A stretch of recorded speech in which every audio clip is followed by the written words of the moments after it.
The Spaniard laughed. "I am entirely recovered," he said, "and I am in no more danger alone than I would be with you," which he knew, even better than they, was but a mild statement of the facts.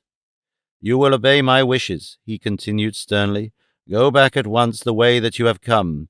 After you have gone at least 2 miles, you may make camp for the night, and in the morning start out again for home. Make no noise. I do not want them to know that I am here. Do not worry about me. I am all right, and I shall probably overtake you before you reach home. Go." Sorrowfully, the Waziri turned back upon the trail they had just covered, and a moment later the last of them disappeared from the sight of the Spaniard. With a sigh of relief, Esteban Miranda turned toward the camp of his own people. Fearing that to surprise them suddenly might invite a volley of shots from the askari, he whistled, and then called aloud as he approached. "It is Tarzan!" cried the first of the blacks who saw him. "Now indeed shall we all be killed." Esteban saw the growing excitement among the carriers and askari. He saw the latter seize their rifles, and that they were fingering the triggers nervously. "It is I, Esteban Miranda," he called aloud. Flora, tell those fools to lay aside their rifles." The whites, too, were standing watching him, and at the sound of his voice, Flora turned toward the blacks. "It is all right," she said. "That is not Tarzan. Lay aside your rifles." Esteban entered the camp smiling. "Here I am," he said. "We thought that you were dead," said Kraski. "Some of these fellows said that Tarzan said that he had killed you." "He captured me," said Esteban, "but as you see, he did not kill me. I thought that he was going to, but he did not, and finally he turned me loose in the jungle. He may have thought that I could not survive, and that he would accomplish his end as surely without having my blood upon his hands." "He must have knowed you," said Peebles. "You'd die all right if you were left alone very long in the jungle. You'd starve to death." Esteban made no reply to the sally, but turned toward Flora. "Are you not glad to see me, Flora?" he asked. The girl shrugged her shoulders. "What is the difference?" she asked. "Our expedition is a failure. Some of them think that you were largely to blame."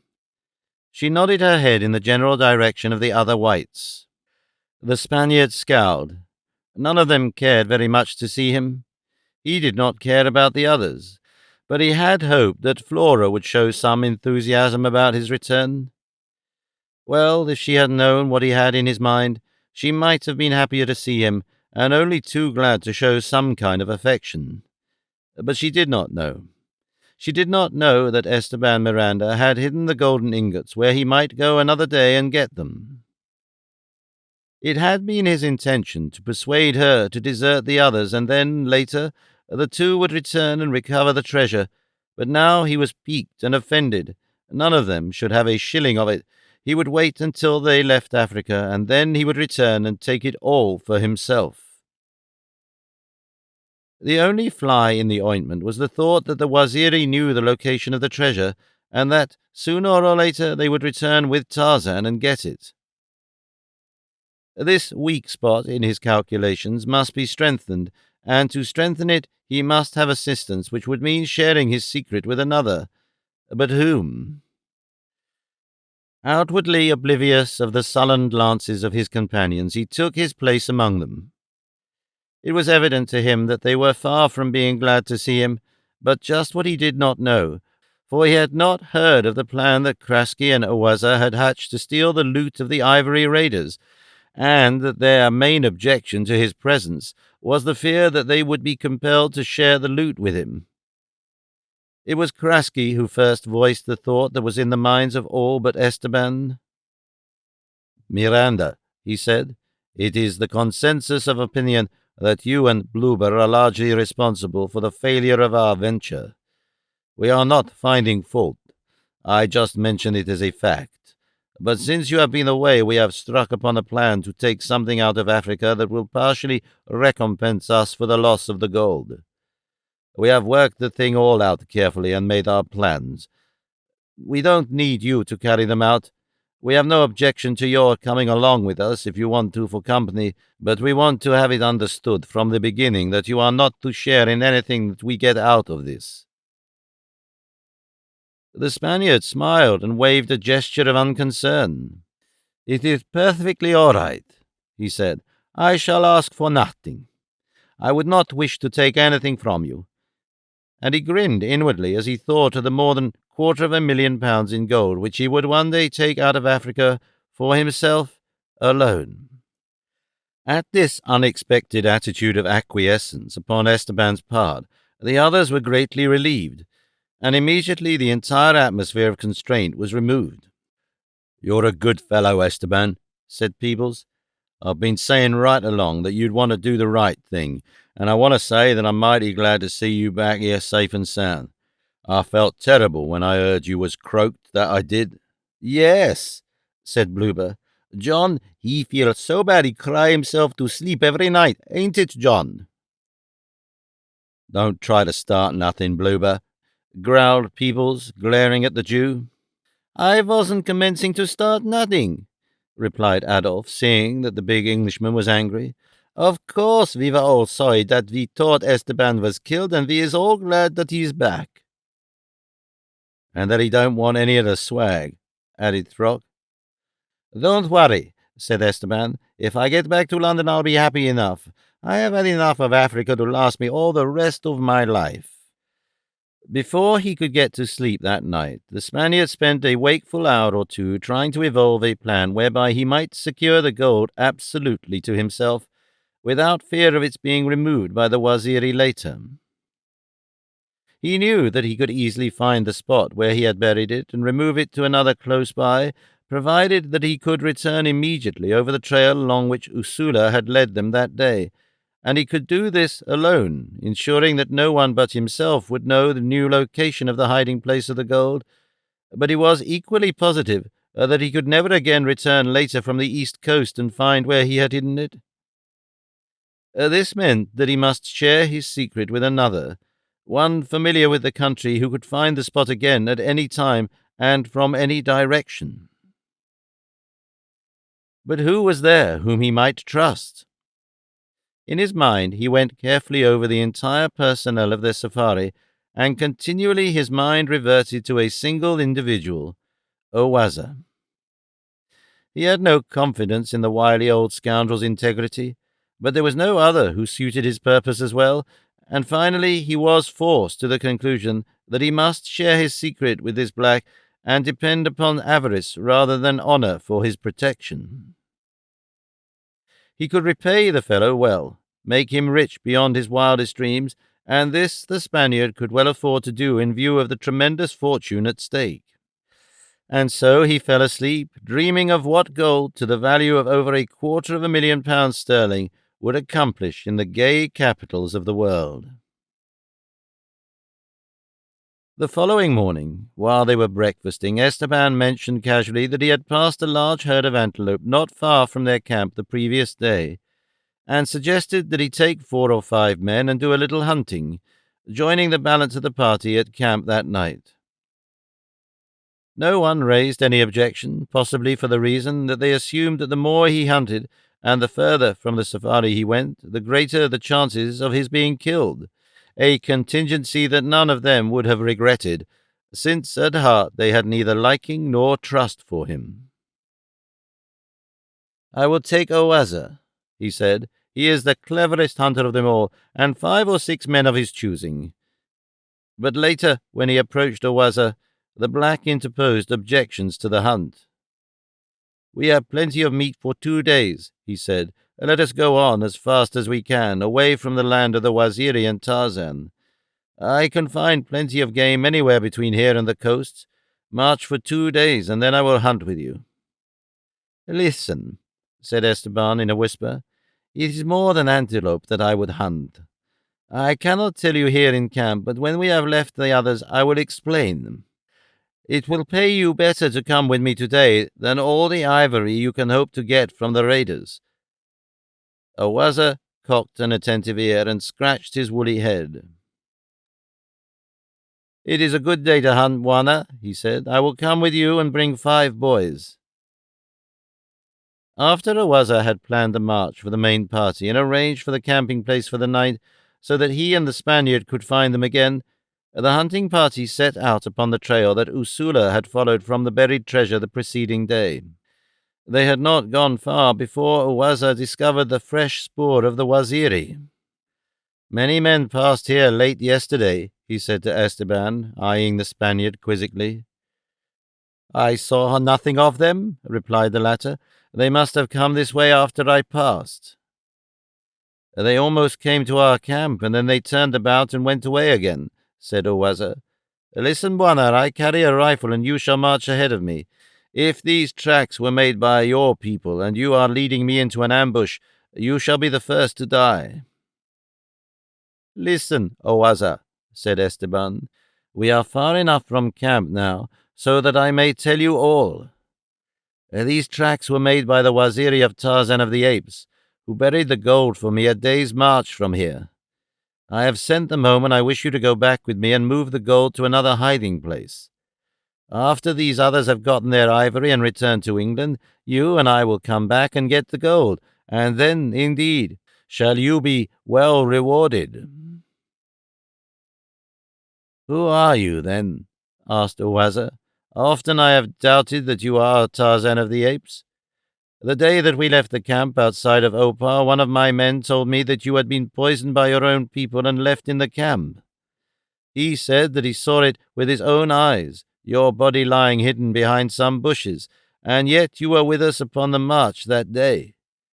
I thought that he lied to me, but I saw the consternation in his face when he saw you, and so I have often wondered if there were two Tarzan of the Apes." "I am not Tarzan of the Apes," said Esteban. "It was Tarzan of the Apes who was poisoned in our camp by the others, but they only gave him something that would put him to sleep for a long time, possibly with the hope that he would be killed by wild animals before he awoke. Whether or not he still lives, we do not know. Therefore you have nothing to fear from the Waziri or Tarzan on my account, Owaza, for I want to keep out of their way even more than you." The black nodded. "Perhaps you speak the truth," he said. But still he walked behind, with his rifle always ready in his hand.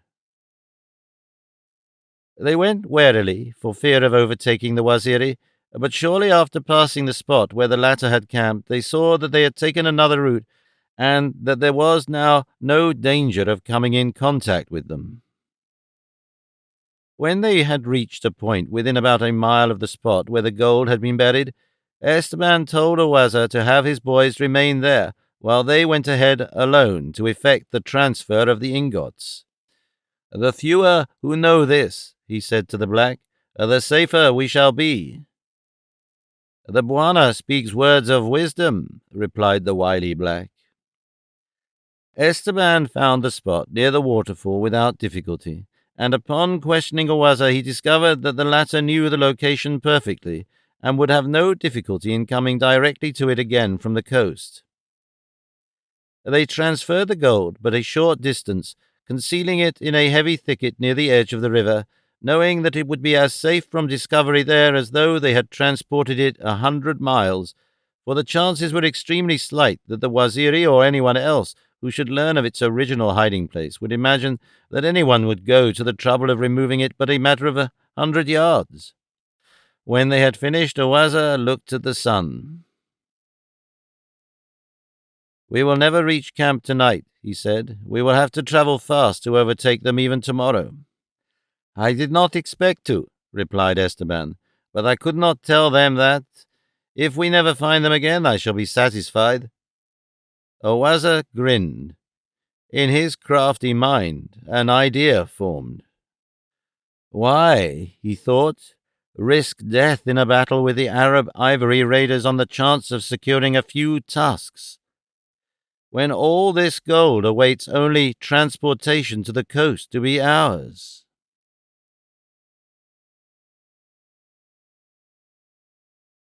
Chapter 13. A strange, flat tower. Tarzan, turning, discovered the man standing behind him on the top level of the ivy-covered east tower of the Palace of Diamonds. His knife leapt from its sheath at the touch of his quick fingers. But almost simultaneously his hand dropped to his side, and he stood contemplating the other with an expression of incredulity upon his face that but reflected a similar emotion registered upon the countenance of the stranger. For what Tarzan saw was no Bolgani, nor a Gomangani, but a white man, bald and old and shriveled, with a long white beard, a white man naked but for barbaric ornaments of gold spangles and diamonds. "God!" exclaimed the strange apparition. Tarzan eyed the other quizzically. That single English word opened up such tremendous possibilities for conjecture as baffled the mind of the ape-man. "What are you? Who are you?" continued the old man, but this time in the dialect of the great apes. "You used an English word a moment ago," said Tarzan. "Do you speak that language?" Tarzan himself spoke in English. "Ah, dear God!" cried the old man, "that I should have lived to hear that sweet tongue again." And he, too, now spoke in English, halting English, as might one who was long unaccustomed to voicing the language. "Who are you?" asked Tarzan, "and what are you doing here?" "It is the same question that I asked you," replied the old man. "Do not be afraid to answer me. You are evidently an Englishman, and you have nothing to fear from me." "I am here after a woman captured by the Bolgani," replied Tarzan. The other nodded. "Yes," he said, "I know. She is here." "Is she safe?" asked Tarzan. "She has not been harmed. She will be safe until tomorrow or the next day," replied the old man.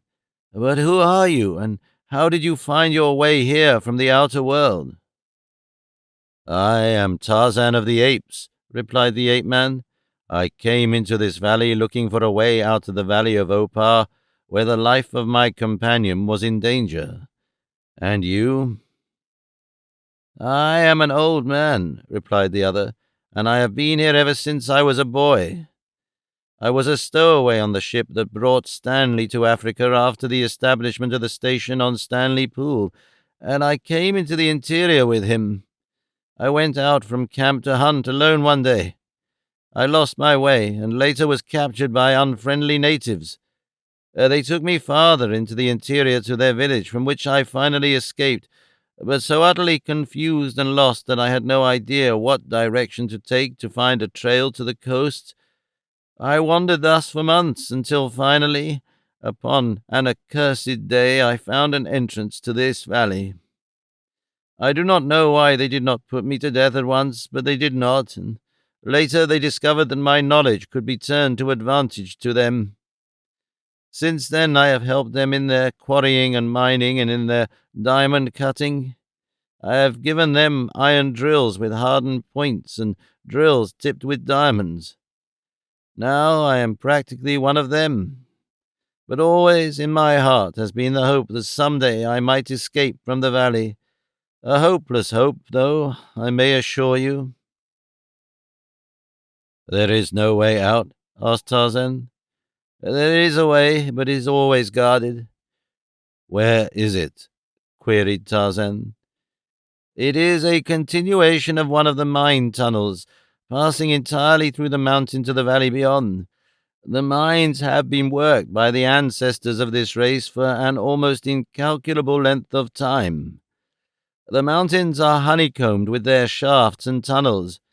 Back of the gold-bearing quartz lies an enormous deposit of altered peridotite, which contains diamonds, in the search for which it evidently became necessary to extend one of the shafts to the opposite side of the mountain, possibly for purposes of ventilation. This tunnel and the trail leading down into Opar are the only means of ingress to the valley. From time immemorial they have kept the tunnel guarded, more particularly, I imagine, to prevent the escape of slaves than to thwart the inroads of an enemy, since they believe that there is no fear of the latter emergency. The trail to Opar they do not guard, because they no longer fear the Oparians, and know quite well that none of their Gomangani slaves would dare enter the valley of the sun worshippers. For the same reason, then, that the slaves cannot escape, we too must remain prisoners here forever." "How is the tunnel guarded?" asked Tarzan. "Two Bolgani and a dozen or more Gomangani warriors are always upon duty there," replied the old man. "The Gomangani would like to escape?" "They have tried it many times in the past, I am told," replied the old man, "though never since I have lived here, and always they were caught and tortured, and all their race was punished and worked the harder because of these attempts upon the part of a few." "They are numerous, the Gomangani?" "There are probably 5,000 of them in the valley," replied the old man. "And how many Bolgani?" the ape-man asked. "Between 10 and 1,100. 5 to 1, murmured Tarzan, "and yet they are afraid to attempt escape." "But you must remember," said the old man, "that the Bolgani are the dominant and intelligent race. The others are intellectually little above the beasts of the forest." "Yet they are men," Tarzan reminded him. "In figure only," replied the old man. "They cannot band together as men do. They have not as yet reached the community plane of evolution. It is true that families reside in a single village, but that idea, together with their weapons, was given to them by the Bolgani that they might not be entirely exterminated by the lions and panthers. Formerly, I am told, each individual Gomangani, when he became old enough to hunt for himself, constructed a hut apart from others and took up his solitary life, there being at that time no slightest semblance of family life. Then the Bolgani taught them how to build palisaded villages and compelled the men and women to remain in them and rear their children to maturity, after which the children were required to remain in the village, so that now some of the communities can claim as many as 40 or 50 people. But the death rate is high among them, and they cannot multiply as rapidly as people living under normal conditions of peace and security. The brutalities of the Bolgani kill many. The carnivora take a considerable toll." 5 to 1, and still they remain in slavery. What cowards they must be, said the ape-man. "On the contrary, they are far from cowardly," replied the old man.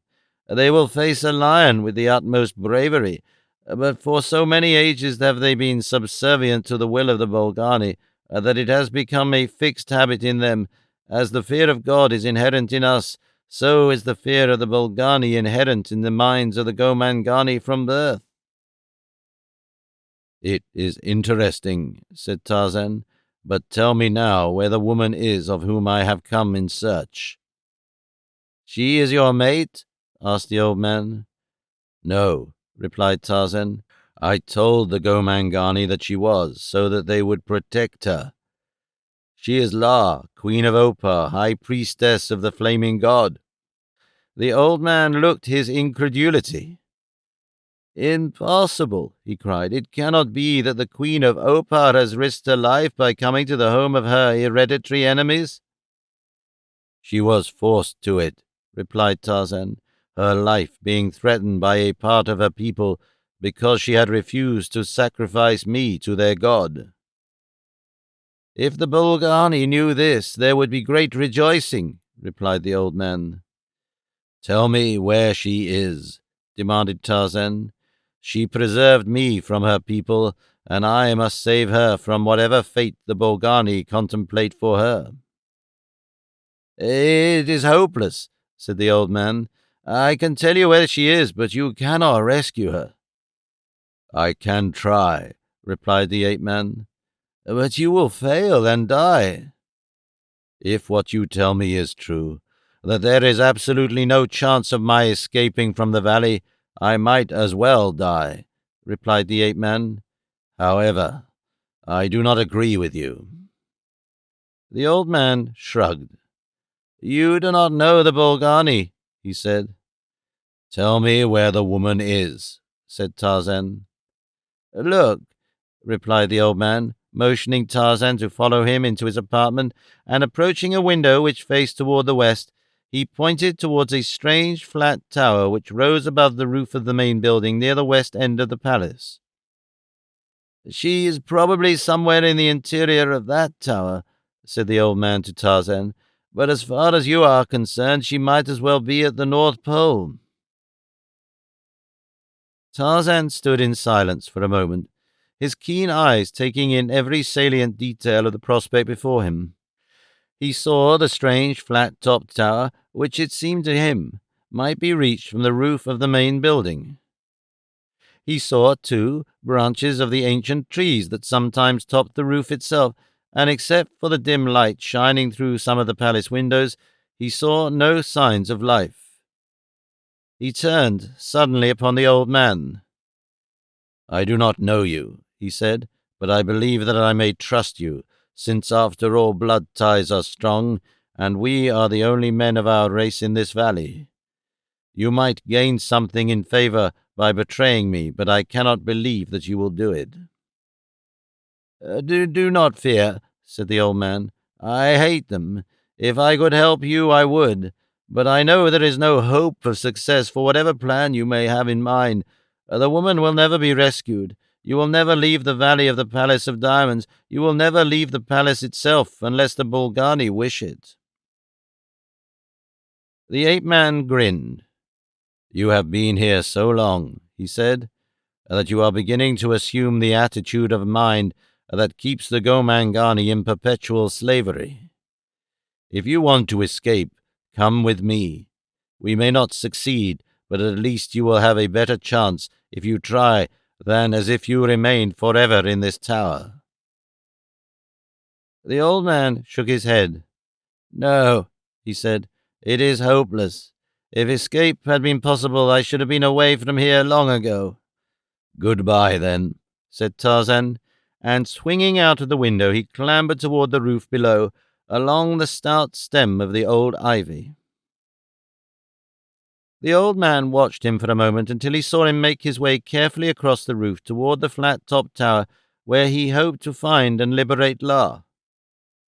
Then the old fellow turned and hurried rapidly down the crude stairway that rose ladder-like to the center of the tower.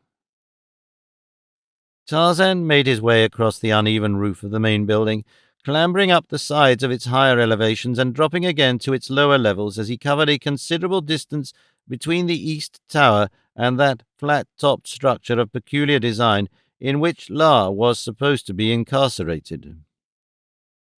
His progress was slow, for he moved with the caution of a beast of prey, stopping often in dense shadows to listen. When at last he reached the tower, he found that it had many openings letting upon the roof openings, which were closed only with hangings of the heavy tapestried stuff which he had seen in the tower. Drawing one of these slightly aside, he looked within upon a large chamber, bare of furnishings, from the centre of which there protruded through a circular aperture the top of a stairway, similar to that he had ascended in the east tower. There was no one in sight within the chamber, and Tarzan crossed immediately to the stairway. Peering cautiously into the opening, Tarzan saw that the stairway descended for a great distance, passing many floors. How far it went he could not judge, except it seemed likely that it pierced subterranean chambers beneath the palace. Sounds of life came up to him through the shaft, and odours too, but the latter largely nullified, in so far as the scent impressions which they offered Tarzan were concerned, by the heavy incense which pervaded the entire palace. It was this perfume that was to prove the ape-man's undoing, for otherwise his keen nostrils would have detected the scent of a nearby Gomangani. The fellow lay behind one of the hangings at an aperture in the tower wall. He had been lying in such a position that he had seen Tarzan enter the chamber, and he was watching him now as the ape-man stood looking down the shaft of the stairway. The eyes of the black had at first gone wide in terror at sight of this strange apparition, the like of which he had never seen before. Had the creature been of sufficient intelligence to harbor superstition, he would have thought Tarzan a god descended from above. But being of too low an order to process any imagination whatsoever, he merely knew that he saw a strange creature, and that all strange creatures must be enemies, he was convinced. His duty was to apprise his masters of this presence in the palace, but he did not dare to move until the apparition had reached a sufficient distance from him to ensure that the movements of the Gomangani would not be noticed by the intruder. He did not care to call attention to himself, for he had found that the more one effaced oneself in the presence of the Bolgani, the less one was likely to suffer. For a long time the stranger peered down the shaft of the stairway, and for a long time the Gomangani lay quietly watching him. But at last the former descended the stairs and passed out of sight of the watcher, who immediately leapt to his feet and scurried away across the roof of the palace toward a large tower arising at its western end. As Tarzan descended the ladder, the fumes of the incense became more and more annoying.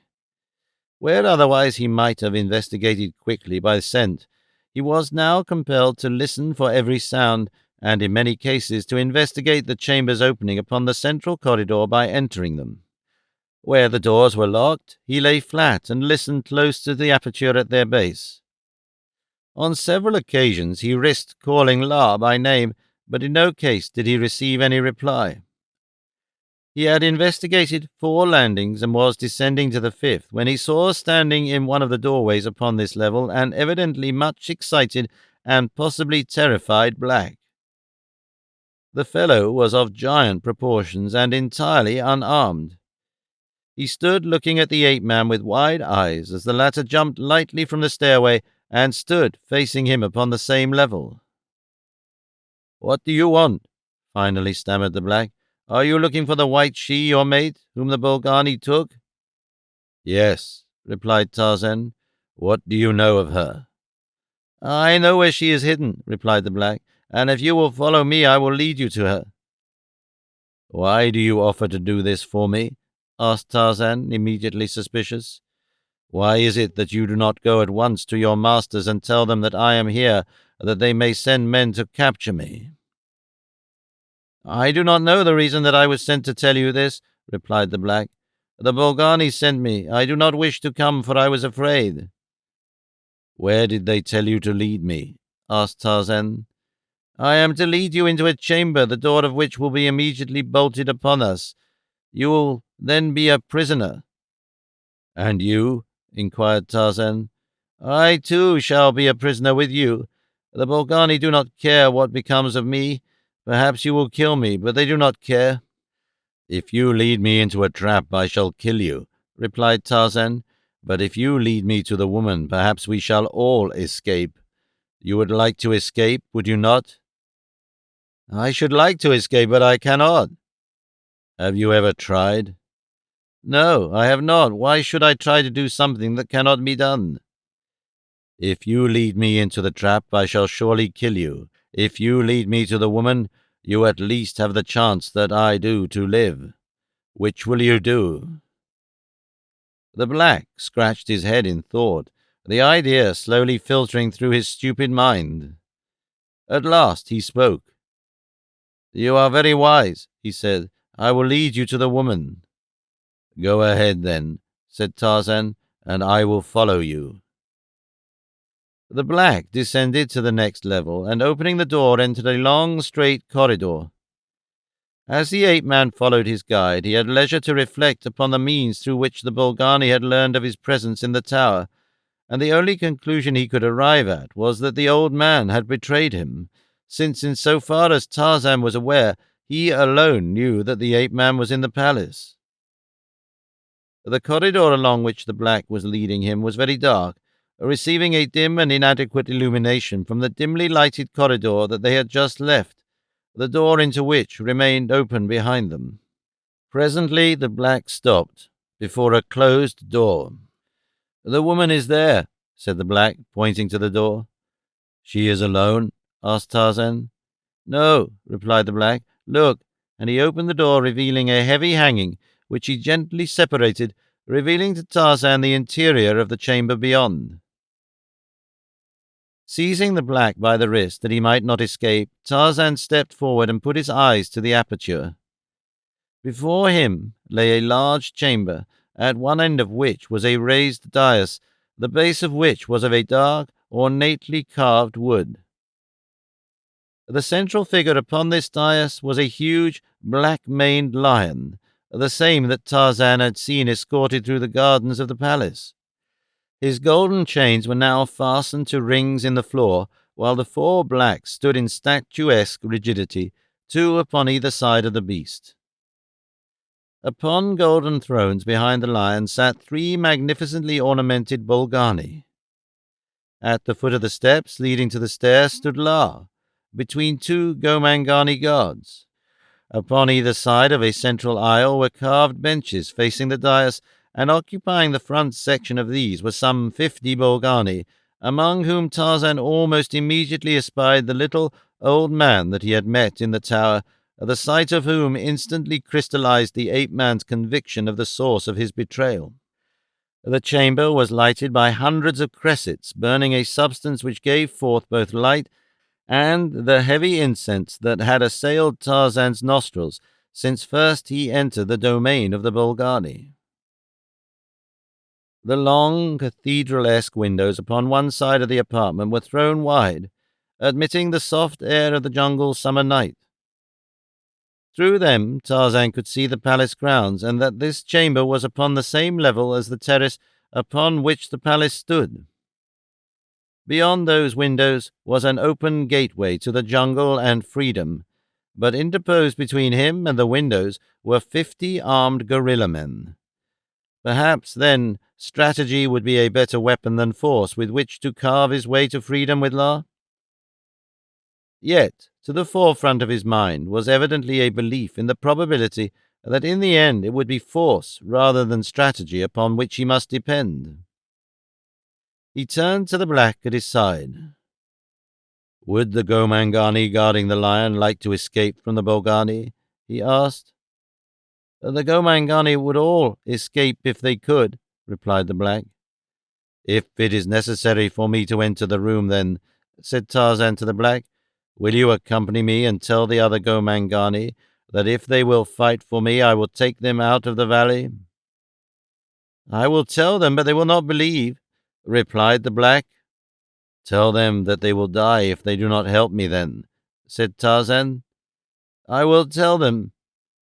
As Tarzan turned his attention again to the chamber before him, he saw that the Bolgani occupying the central golden throne was speaking.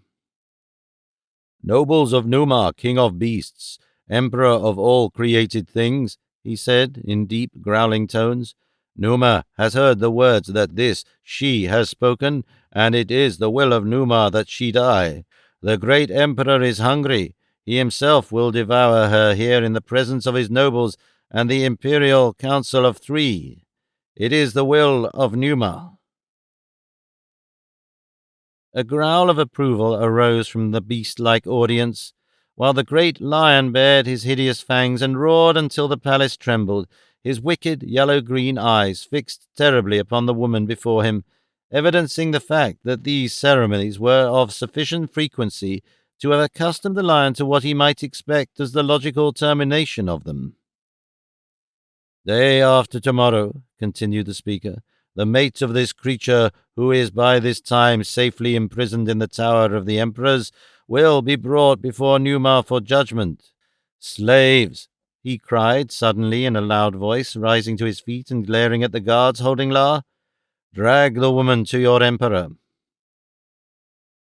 Instantly the lion became frantic, lashing its tail and straining at its stout chains, roaring and snarling as it reared upon its hind feet and sought to leap upon La, who was now being forcibly conducted by the steps of the dais toward the bejeweled man-eater so impatiently awaiting her. She did not cry out in terror, but she sought to twist herself free from the detaining hands of the powerful Gomangani, all futilely, however. They had reached the last step and were about to push La into the claws of the lion when they were arrested by a loud cry from one side of the chamber, a cry that halted the Gomangani and brought the assembled Bolgani to their feet in astonishment and anger, for the sight that met their eyes was well qualified to arouse the latter within them. Leaping into the room with raised spear was the almost naked white man of whom they had heard, but whom none of them had as yet seen. And so quick was he in that very instant of entry, even before they could rise to their feet, he had launched his spear.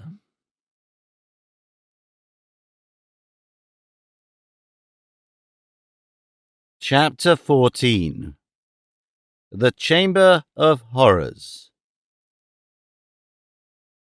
A black-maned lion moved through the jungle night. With majestic unconcern for all other created things, he took his lordly way through the primeval forest. He was not hunting, for he made no efforts toward stealth, nor, on the other hand, did he utter any vocal sound. He moved swiftly, though sometimes stopping with uplifted nose to scent the air and to listen. And thus at last he came to a high wall, along the face of which he sniffed, until the wall was broken by a half-opened gateway, through which he passed into the enclosure. Before him loomed a great building, and presently as he stood watching it and listening, there broke from the interior the thunderous roar of an angry lion. He of the black mane cocked his head upon one side and moved stealthily forward. At the very instant that La was about to be thrust into the clutches of Numa, Tarzan of the Apes leapt into the apartment with a loud cry that brought to momentary pause the Gomangani that were dragging her to her doom, and in that brief instant of respite which the ape-man knew would follow his interruption, the swift spear was launched. To the rage and consternation of the Bolgani, they saw it bury itself in the heart of their emperor, the great black-maned lion. At Tarzan's side stood the Gomangani, whom he had terrified into service, and as Tarzan rushed forward toward La, the black accompanied him, crying to his fellows that if they would help this stranger, they might be free and escape from the Bolgani forever. "You have permitted the great emperor to be slain," he cried to the poor Gomangani who guarded Numa. "For this the Bolgani will kill you. Help to save the strange Tarmangani and his mates, and you have at least a chance for life and freedom. And you," he added, addressing the two who had been guarding La, "they will hold you responsible also. Your only hope lies with us." Tarzan had reached La's side and was dragging her up the steps of the dais, where he hoped that he might make a momentary stand against the 50 Bolgani who were now rushing forward from their seats toward him. "Slay the 3 who sit upon the dais," cried Tarzan to the Gomangani, who were now evidently hesitating as to which side they would cast their lot with. "Slay them if you wish your freedom. Slay them if you wish to live." The authoritative tones of his voice, the magnetic appeal of his personality, his natural leadership won them to him for the brief instant that was necessary to turn them upon the hated authority that the 3 Bolgani upon the dais represented, and as they drove their spears into the shaggy black bodies of their masters, they became then and forever the creatures of Tarzan of the Apes, for there could be no future hope for them in the land of the Bolgani. With one arm around La's waist, the ape-man carried her to the summit of the dais, where he seized his spear and drew it from the body of the dead lion. Then, turning about and facing the advancing Bolgani, he placed one foot upon the carcass of his kill and raised his voice in the terrifying victory cry of the apes of Kachak. Before him, the Bolgani paused. Behind him, the Gomangani quailed in terror. "Stop!" cried Tarzan, raising his palm toward the Bolgani. "Listen! I am Tarzan of the Apes. I sought no quarrel with your people. I but look for a passage through your country to my own. Let me go my way in peace with this woman, taking these Gomangani with me." For answer, a chorus of savage growls arose from the Bolgani as they started forward again toward the dais. From their ranks there suddenly leapt the old man of the east tower, who ran swiftly toward Tarzan. "Ah, traitor!" cried the ape-man. "You would be the first, then, to taste the wrath of Tarzan." He spoke in English, and the old man replied ill the same tongue. "Traitor!" he exclaimed in surprise. "Yes, traitor!" thundered Tarzan. "Did you not hurry here to tell the Bolgani that I was in the palace, that they might send the Gomangani to lure me to a trap?" "I did nothing of the kind," replied the other. "I came here to place myself near the white woman, with the thought that I might be of service to her or you if I were needed. I come now, Englishman, to stand at your side and die at your side, for die you shall as sure as there is a God in heaven. Nothing can save you now from the wrath of the Bolgani whose emperor you have killed." "Come, then," cried Tarzan, "and prove your loyalty. It were better to die now than to live in slavery forever." The 6 Gomangani had ranged themselves, 3 upon either side of Tarzan and La, while the 7th, who had entered the chamber with Tarzan unarmed, was taking weapons from the body of one of the 3 Bolgani who had been slain upon the dais.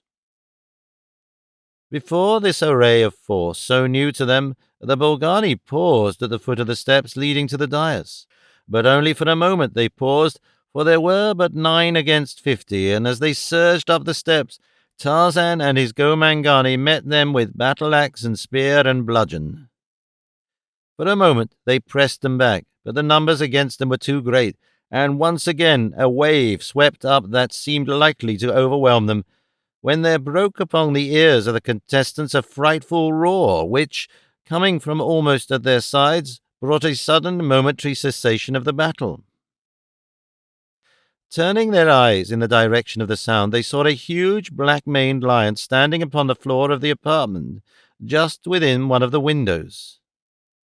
For an instant he stood like a statue of golden bronze, and then again the building trembled to the reverberations of his mighty roar. Towering above them all, Tarzan of the Apes looked down from the dais upon the great beast below him, and then, in quick elation, he raised his voice above the growlings of the Bolgani. "Jad Bel Jah," he cried, and pointing toward the Bolgani, "Kill! Kill!" Scarcely had the words been uttered ere the huge monster, a veritable devil incarnate, was upon the hairy gorilla man. And simultaneously there occurred to the mind of the ape-man a daring plan of salvation for himself and the others who were dependent upon him. "Quick!" he cried to the Gomangani. "Fall upon the Bolgani. Here at last is the true Numa, king of beasts, and ruler of all creation. He slays his enemies, but he will protect Tarzan of the Apes and the Gomangani, who are his friends." Seeing their hated masters falling back before the terrific onslaughts of the lion, the Gomangani rushed in with battle-axes and clubs, while Tarzan, casting aside his spear, took his place among them with drawn knife and, keeping close to Jad Bal Jah, directed the lion from one victim to another, lest he fall by mistake upon the Gomangani or the little old white man, or even La herself. 20 of the Bolgani lay dead upon the floor before the balance managed to escape from the chamber, and then Tarzan, turning to Jad Bal Jah, called him to heel. "Go," he said, turning toward the Gomangani, "and drag the body of the false Numa from the dais. Remove it from the room, for the true emperor has come to claim his throne." The old man and La were eyeing Tarzan and the lion in amazement. "Who are you," asked the former, "that you can work such miracles with a savage beast of the jungle? Who are you, and what do you intend to do?" "Wait and see," said Tarzan with a grim smile. "I think that we shall all be safe now, and that the Gomangani may live in comfort for a long time hereafter." When the blacks had removed the carcass of the lion from the dais and thrown it from one of the windows of the chamber, Tarzan sent Jad Bal Jah to sit in the place upon the dais that had formerly been occupied by the lion Numa. "There," he said, turning to the Gomangani, You see the true emperor who does not have to be chained to his throne. 3 of you will go to the huts of your people behind the palace and summon them to the throne room that they, too, may see what has transpired. Hurry, that we may have many warriors here before the Bolgani return in force." Filled with an excitement which almost shook their dull minds into a semblance of intelligence, 3 of the Gomangani hastened to do Tarzan's bidding, while the others stood gazing at Tarzan with expressions of such awe that might only be engendered by the sight of deity. La came then and stood beside Tarzan, looking up into his face with eyes that reflected a reverence fully as deep as that held by the blacks. "I have not thanked you, Tarzan of the Apes," she said, "for what you have risked and done for me. I know that you must have come here in search of me, to save me from these creatures, and I know that it was not love that impelled you to this heroic and well-nigh hopeless act. That you have succeeded thus far is little short of miraculous, but I, in the legends of whose people are recounted the exploits of the Bolgani, know that there can be no hope of eventual escape for us all, and so I beseech you that you go at once and make good your escape alone, if possible, for you alone of us have any possible chance of escape." "I do not agree with you that we have no chance to escape, La," replied the ape-man. "It seems to me that now we not only have every reason to believe that we are practically assured of escape, but that we may ensure also to these poor Gomangani freedom from slavery and from the tyranny of the Bolgani. But this is not all. With this I shall not be satisfied. Not only must these people who show no hospitality to strangers be punished, but your own disloyal priests as well. To this latter end I intend to march out of the Valley of the Palace of Diamonds down upon the city of Opar with a force of Gomangani sufficient to compel Karsh to relinquish the power he has usurped and replace you upon the throne of Opar. Nothing less than this shall satisfy me, and nothing less than this shall I accomplish before I leave." "You are a brave man," said the old man, "and you have succeeded beyond what I thought could be possible. But Lar is right. You do not know the ferocity of the resources of the Bolgani, or the power which they wield over the Gomangani. Could you raise from the stupid minds of the blacks the incubus of fear that rests so heavily upon them, you might win over a sufficient number to make good your escape from the valley. But that, I fear, is beyond even you. Our only hope, therefore, is to escape from the palace while they are momentarily disorganized, and trust to fleetness and to luck to carry us beyond the limits of the valley before we are apprehended." "See," cried La, pointing, "even now it is too late. They return." Tarzan looked in the direction that she indicated, and saw through the open doorway at the far end of the chamber a large number of gorilla men approaching. His eyes moved swiftly to the windows in the outer wall. "But wait," he said, "behold another factor in the equation." The others looked toward the windows which opened upon the terrace, and they saw beyond them what appeared to be a crowd of several hundred blacks running rapidly toward the windows. The other blacks upon the dais cried out excitedly, they come, we shall be free, and no longer shall the Bolgani be able to make us work until we drop from exhaustion, or beat us, or torture us, or feed us to Numa." As the first of the Bolgani reached the doorway leading into the chamber, the Gomangani commenced to pour through the several windows in the opposite wall. They were led by the 3 who had been sent to fetch them, and to such good effect had these carried their message that the blacks already seemed like a new people, so transfigured were they by the thought of immediate freedom. At sight of them, the leader of the Bolgani cried aloud for them to seize the intruders upon the dais, but his answer was a spear hurled by the nearest black, and as he lunged forward dead, the battle was on. The Bolgani in the palace greatly outnumbered the blacks, but the latter had the advantage of holding the interior of the throne room in sufficient numbers to prevent the entry of many Bolgani simultaneously. Tarzan, immediately he recognized the temper of the blacks, called Jadbaljar to follow him, and, descending from the dais, he took command of the Gomangani. At each opening he placed sufficient men to guard it, and at the center of the room he held the balance in reserve. And then he called the old man into consultation. "The gate in the east wall is open," he said. "I left it so when I entered. Would it be possible for 20 or 30 blacks to reach it in safety and, entering the forest, carry word to the villagers of what is transpiring here in the palace, and prevail upon them to send all of their warriors immediately to complete the work of emancipation that we have begun?" "It is an excellent plan," replied the old man. "The Bolgani are not upon that side of the palace between us and the gate, and if it may ever be accomplished, now is the time. I will pick your men for you. They must be headmen, whose words will carry some weight with the villagers outside the palace walls." "Good," exclaimed Tarzan. "Select them immediately. Tell them what we want, and urge upon them the necessity for haste." One by one, the old man chose 30 warriors, whose duty he carefully explained to each. They were delighted with the plan and assured Tarzan that in less than an hour the first of the reinforcements would come. "As you leave the enclosure," said the ape-man, "destroy the lock if you can, so that the Bolgani may not lock it again and bar out our reinforcements.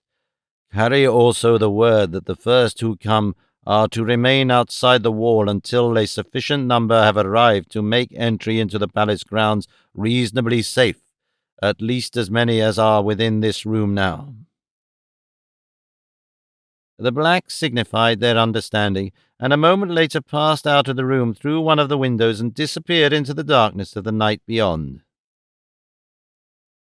Shortly after the blacks had left, the Bolgani made a determined rush upon the Gomangani guarding the main entrance to the throne room, with the result that a score or more of the gorilla men succeeded in cutting their way into the room. At this first indication of reversal, the blacks showed signs of faltering, the fear of the Bolgani that was inherent in them showing in their wavering attitude and seeming reluctance to force a counterattack. As Tarzan leapt forward to assist in checking the rush of the Bolgani into the throne room, he called to Jadbaljar, and as the great lion leapt from the dais, the ape-man, pointing to the nearest Bolgani, cried, "Kill! Kill!" Straight for the throat of the nearest leapt Jadbaljar. The great jaws closed upon the snarling face of the frightened gorilla men but once, and then, at the command of his master, the golden lion dropped the carcass after a single shake and leapt upon another. 3 had died thus in quick succession when the balance of the Bolgani turned to flee this chamber of horrors. But the Gomangani, their confidence restored by the ease with which this fierce ally brought death and terror to the tyrants, interposed themselves between the Bolgani and the doorway, shutting off their retreat. "Hold them! Hold them!" cried Tarzan. "Do not kill them." And then to the Bolgani, "Surrender, and you will not be harmed." Jadbaljar clung close to the side of his master, glaring and growling at the Bolgani, and casting an occasional beseeching look at the ape-man which said plainer than words, "Send me among them." 15 of the Bolgani who had entered the room survived. For a moment they hesitated, and then one of them threw his weapons upon the floor. Immediately the others followed suit. Tarzan turned toward Jadbaljar. "Back," he said, pointing toward the dais, and as the lion wheeled and slunk away toward the platform, Tarzan turned again toward the Bolgani. "Let one of your number go," he said, "and announce to your fellows that I demand their immediate surrender." The Bolgani whispered among themselves for a few moments, and finally one of them announced that he would go and see the others. After he had left the room, the old man approached Tarzan. "They will never surrender," he said. "Look out for treachery."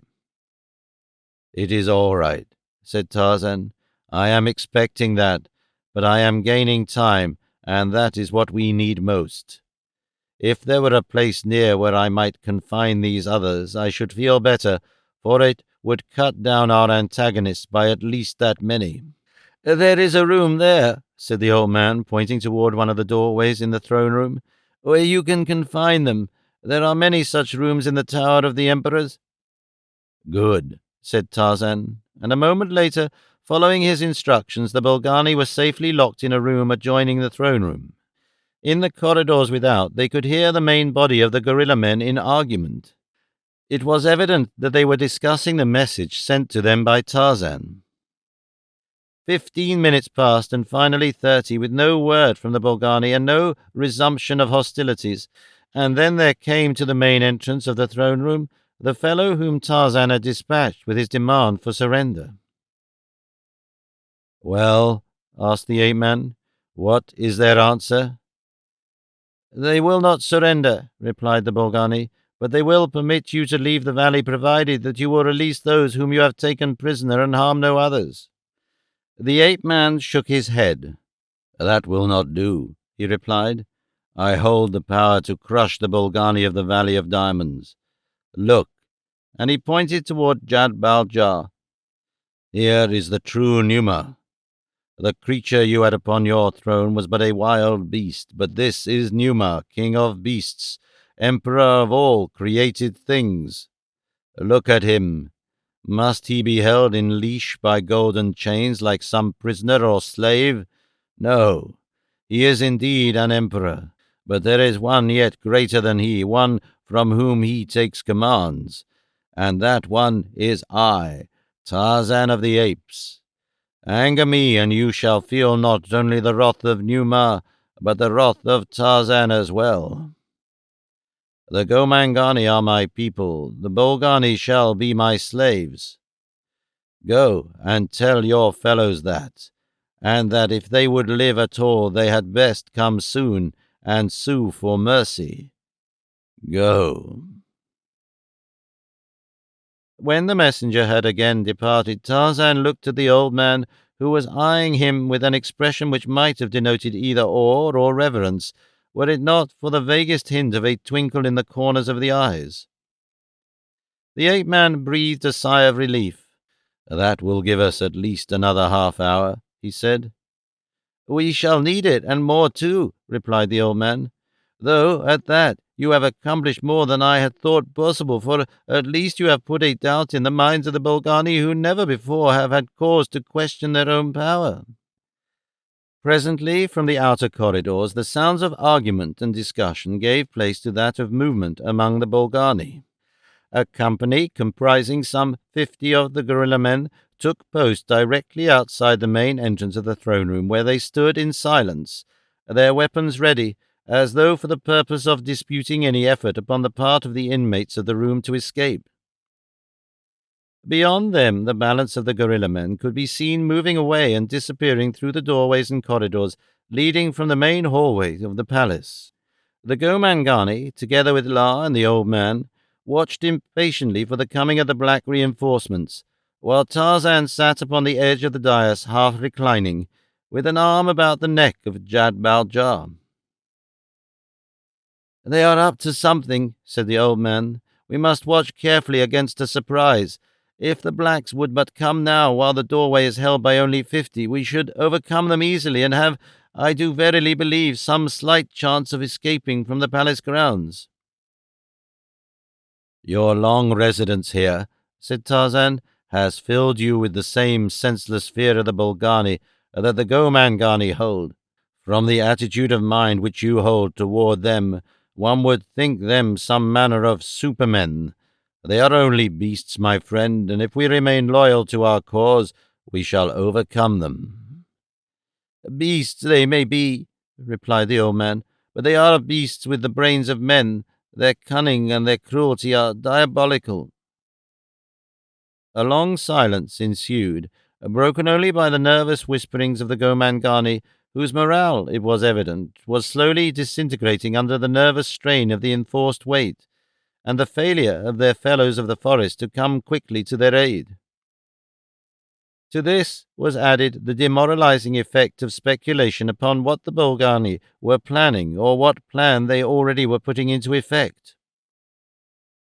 The very silence of the guerrilla men was more terrible than the din of actual assault. La was the first of the whites to break the silence. If 30 of the Gomangani could leave the palace so easily, why might not we leave also? She asked. There are two reasons, replied Tarzan. One was that should we have left simultaneously, the Bolgani, greatly outnumbering us as they did, could have harassed us and detained us for a sufficient length of time to have permitted their messengers to reach the villages ahead of us, with the result that in a short time we should have been surrounded by thousands of hostile warriors. The second reason is that I desire to punish the creatures so that, in future, a stranger may be safe in the valley of the Palace of Diamonds. He paused. And now I shall give you a third reason why we may not seek to escape at this moment. He pointed toward the windows overlooking the terrace. Look, he said, the terrace and the gardens are filled with Bolgani. Whatever their plan, I think its success depends upon our attempt to escape from this room through the windows, for, unless I am mistaken, the Bolgani upon the terrace and in the gardens are making an attempt to hide themselves from us. The old man walked to a part of the room from which he could see the greater part of the terrace and gardens upon which the windows of the throne room looked. You are right, he said, when he returned to the ape-man's side. The Bolgani are all massed outside these windows, with the exception of those who guard the entrance, and possibly some others at the doorways at other portions of the throne room. That, however, we must determine. He walked quickly to the opposite side of the chamber and drew back the hangings before one of the apertures, disclosing beyond a small band of Bolgani. They stood there motionless, not making any effort to seize or harm him. To another exit and another he went, and beyond each discovered to the occupants of the chamber the same silent guerrilla guardians. He made the circle of the room, passing over the dais behind the three thrones, and then he came back to Tarzan and La. It is as I suspected, he said. We are entirely surrounded. Unless help comes soon, we are lost. But their force is divided, Tarzan reminded him. Even so, it is sufficient to account for us, replied the old man. Perhaps you are right, said Tarzan, but at least we shall have a bully fight. What is that? Exclaimed La, and simultaneously, attracted by the same noise, the inmates of the throne room raised their eyes to the ceiling above them, where they saw that traps had been lifted from a dozen openings, revealing the scowling faces of several score of guerrilla men. What are they up to now? Exclaimed Tarzan, and as though in answer to the query, the Bolgani above began hurling bundles of burning, oil-soaked rags tied in goatskins into the throne room, which immediately commenced to fill it with a thick, suffocating smoke, accompanied by the stench of burning hide and hair.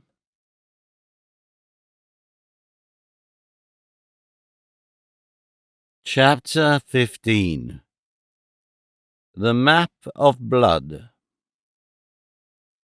After Esteban and Owaza had buried the gold, they returned to the spot where they had left their 5 boys, and proceeding with them to the river made camp for the night. Here they discussed their plans, deciding to abandon the balance of the party to reach the coast as best they might, while they returned to another section of the coast where they could recruit sufficient porters to carry out the gold. Instead of going way back to the coast for porters, asked Esteban, why could we not just as well recruit them from the nearest village? Such men would not go with us way to the coast, replied Owaza. They are not porters. At best they would but carry our gold to the next village. Why not that, then? Inquired the Spaniard. And at the next village we could employ porters to carry us on still farther, until we could employ other men to continue on with us. Owaza shook his head. It is a good plan, Bwana, but we cannot do it because we have nothing with which to pay our porters. Esteban scratched his head. You are right, he said, but it would save us that damnable trip to the coast and return." They sat for some moments in silence, thinking. "I have it!" at last exclaimed the Spaniard. "Even if we had the porters now, we could not go directly to the coast for fear of meeting Flora Hawke's party. We must let them get out of Africa before we take the gold to the coast. 2 months will be none too long to wait, for they are going to have a devil of a time getting to the coast at all with that bunch of mutinous porters. While we are waiting, therefore, let us take one of the ingots of gold to the nearest point at which we can dispose of it for trade goods. Then we can return and hire porters to carry it from village to village." "The Bwana speaks words of wisdom," replied Owaza. "It is not as far to the nearest trading post as it is back to the coast, and thus we shall not only save time, but also many long, hard marches." "In the morning, then, we shall return and unearth one of the ingots.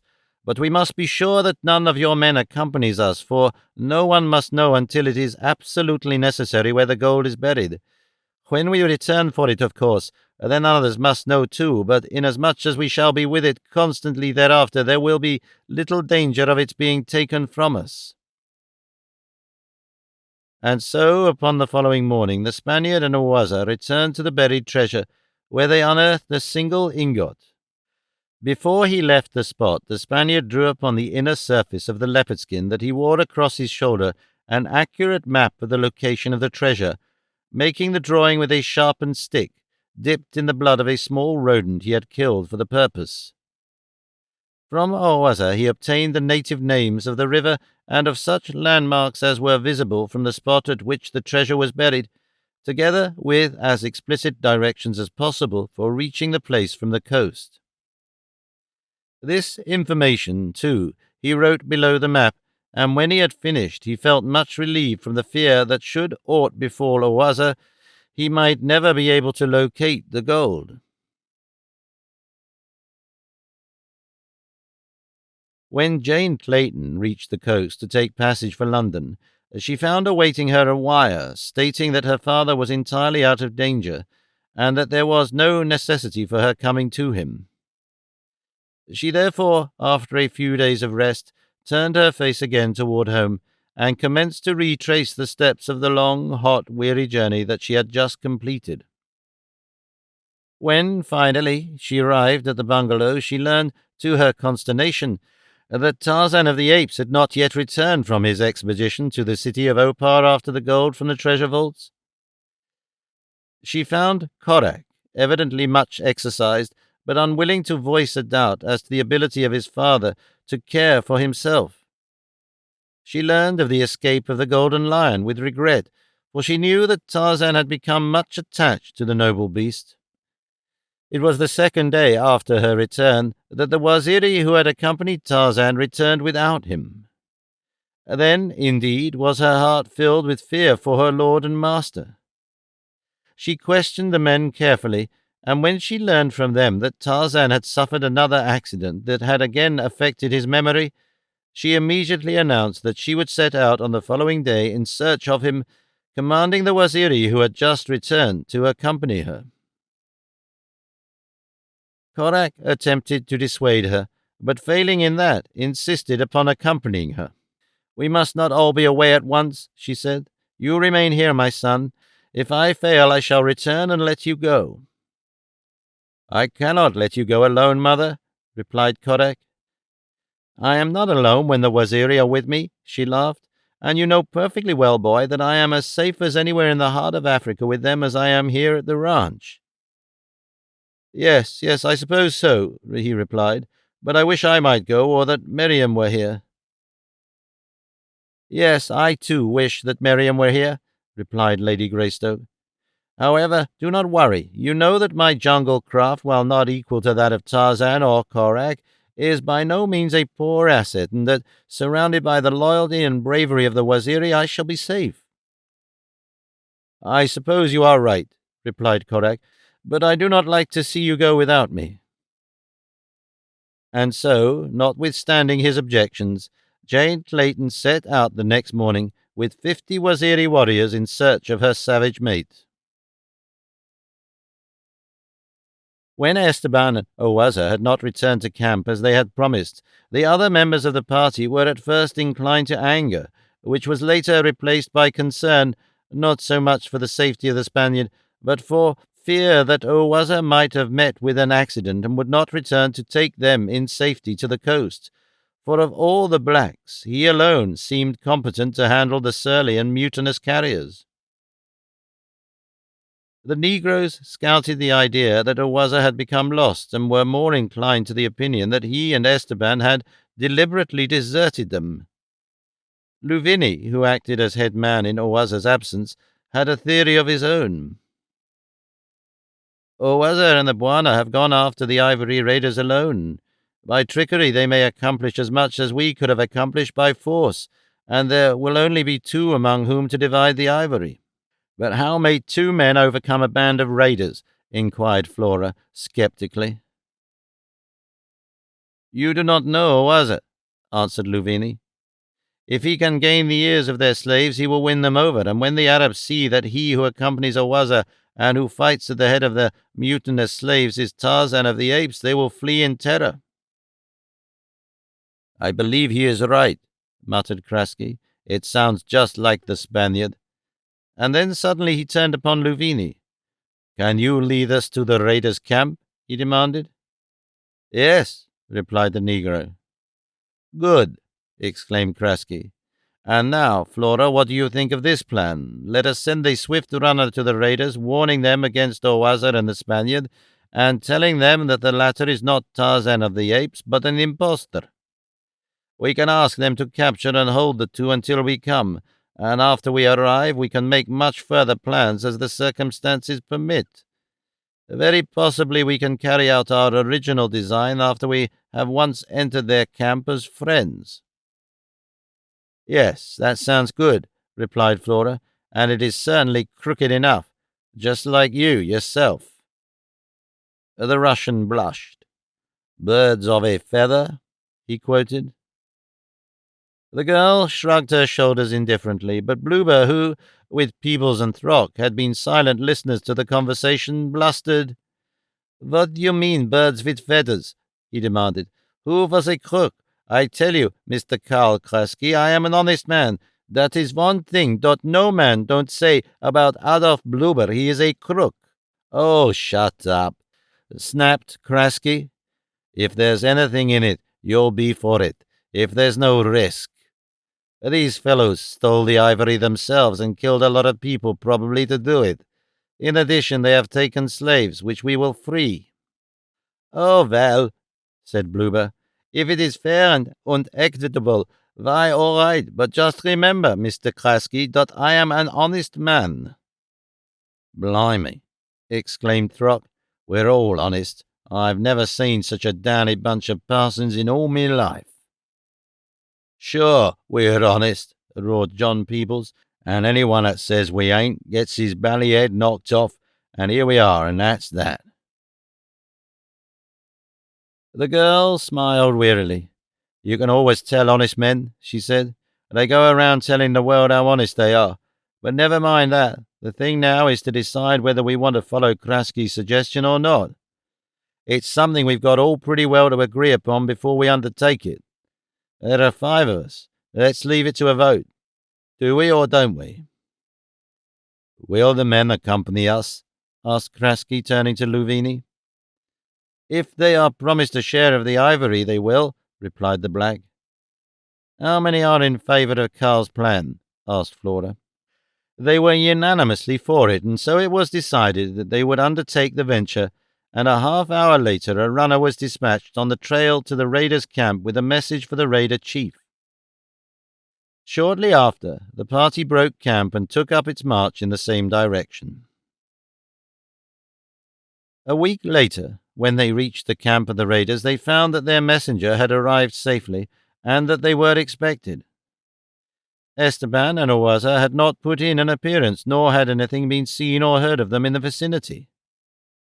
The result was that the Arabs were inclined to be suspicious and surly, feeling that the message brought to them had been but a ruse to permit this considerable body of whites and armed blacks to enter their stockade in safety. Jane Clayton and her Waziri, moving rapidly, picked up the spoor of Flora Hawk's safari at the camp where the Waziri had last seen Esteban, whom they still thought to have been Tarzan of the Apes. Following the plainly marked trail and moving much more rapidly than the Hawk's safari, Jane and the Waziri made camp within a mile of the Ivory Raiders only about a week after the Hawk's party had arrived, and where they still remained, waiting either for the coming of Awazar and Esteban or for a propitious moment in which they could launch their traitorous assault upon the Arabs. In the meantime, Louvini and some of the other blacks had succeeded in secretly spreading the propaganda of revolt among the slaves of the Arabs. Though he reported his progress daily to Flora Hawkes, he did not report the steady growth and development of a little private plan of his own, which contemplated, in addition to the revolt of the slaves and the slaying of the Arabs, the murder of all the whites in the camp, with the exception of Flora Hawkes, whom Louvini wished to preserve either for himself or for sale to some black sultan of the north. It was Louvini's shrewd plan to first slay the Arabs with the assistance of the whites, and then to fall upon the whites and slay them after their body of servants had stolen their weapons from them. That Louvini would have been able to carry out his plan with ease, there is little doubt, had it not been for the loyalty and affection of a young black boy attached to Flora Hawkes for her personal service. The young white woman, notwithstanding the length to which she would go in the satisfaction of her greed and avarice, was a kind and indulgent mistress. The kindnesses she had shown this ignorant little black boy were presently to return her dividends far beyond her investment. Louvini had been to her upon a certain afternoon to advise her that all was ready, and that the revolt of the slaves and the murder of the Arabs should take place that evening, immediately after dark. The cupidity of the whites had long been aroused by the store of ivory possessed by the raiders, with the result that all were more than eager for the final step in the conspiracy that would put them in possession of considerable wealth. It was just before the evening meal that the little Negro boy crept into Flora Hawk's tent. He was very wide-eyed and terribly frightened. "What is the matter?" she demanded. "Shh," he cautioned. "Do not let them hear you speak to me, but put your ear close to me while I tell you in a low voice what Louvini is planning." The girl bent her head close to the lips of the little black. "You have been kind to me," he whispered, "and now that Louvini would harm you, I have come to tell you." "What do you mean?" exclaimed Flora in a low voice. "I mean that Louvini, after the Arabs are killed, has given orders that the black boys kill all the white men and take you prisoner. He intends either to keep you for himself or to sell you in the north for a great sum of money." "But how do you know all this?" demanded the girl. "All the blacks in the camp know it," replied the boy. "I was to have stolen your rifle and pistol, as each of the boys will steal the weapons of his white master." The girl sprang to her feet. "I'll teach that nigger a lesson," she cried, seizing her pistol and striding toward the flap of the tent. The boy seized her about the knees and held her. "No, no," he cried. "Do not do it. Do not say anything. It will only mean that they will kill the white men sooner and take you prisoner just the same. Every black boy in the camp is against you. Louvini has promised that the ivory shall be divided equally among them all. They are ready now, and if you should threaten Louvini, or if any other way they should learn that you were aware of the plot, they would fall upon you immediately." "What do you expect me to do, then?" she asked. "There is but one hope, and that is in flight. You and the white men must escape into the jungle. Not even I may accompany you." The girl stood looking at the little boy in silence for a moment, and then finally she said, "Very well, I will do as you say. You have saved my life. Perhaps I may never be able to repay you, and perhaps again I may. Go, now, before suspicion alights upon you." The black withdrew from the tent, crawling beneath the back wall to avoid being seen by any of his fellows who were in the center of the camp, from which the front of the tent was in plain view. Immediately he was gone, Flora walked casually into the open and went to Kraski's tent, which the Russian occupied in common with Bluber. She found the two men, and in low whispers apprised them of what the black had told her. Kraski then called Peebles and Throck. it being decided that they should give no outward sign of holding any suspicion that aught was wrong. The Englishmen were for jumping in upon the blacks and annihilating them, but Flora Hawkes dissuaded them from any such rash act by pointing out how greatly they were outnumbered by the natives and how hopeless it would be to attempt to overpower them. Blueber, with his usual cunning and shrewdness, which inclined always to double-dealing where there was the slightest possibility for it, suggested that they secretly advise the Arabs of what they had learned, and joining forces with them to take up as strong a position in the camp as possible, and commence to fire into the blacks without waiting for their attack. Again Flora Hawkes vetoed the suggestion. "It will not do," she said, "for the Arabs are at heart as much our enemies as the blacks. If we were successful in subduing the niggers, it would be but a question of minutes before the Arabs knew every detail of the plot that we had laid against them, after which our lives would not be worth that." And she snapped her fingers. "I guess Flora is right, as usual," growled Peebles. "But what in hell are we going to do to wandering around in this here jungle without no niggers to hunt for us, or cook for us, or carry things for us, or find our way for us? That's what I'd like to know. And here we are, and that's that." "No, I guess there ain't nothing else to do," said Throck. "But blimey, if I likes to run away, says I, leastwise not for no dirty niggers." There came then to the ears of the whites, rumbling from the far distance in the jungle, the roar of a lion. "Oi, oi!" cried Blueber.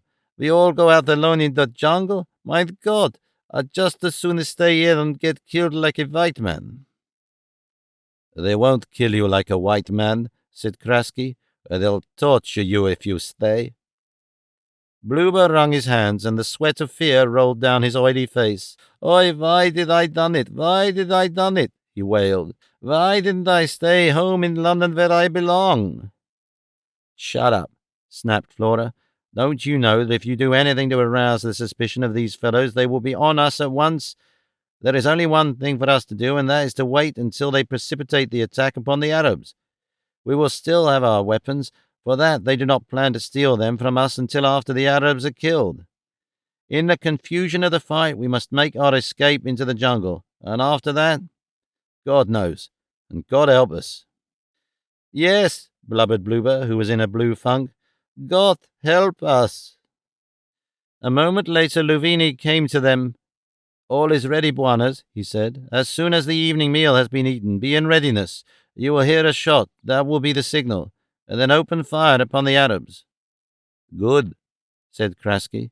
"We have just been talking about it, and we have decided that we will take our stand near the gate to prevent their escape."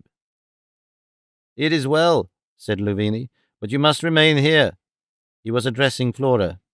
"It would not be safe for you to be where there is to be fighting. Remain here in your tent, and we will confine the fighting to the other side of the village and possibly to the gate, if any of them makes a break for escape." "All right," said Flora.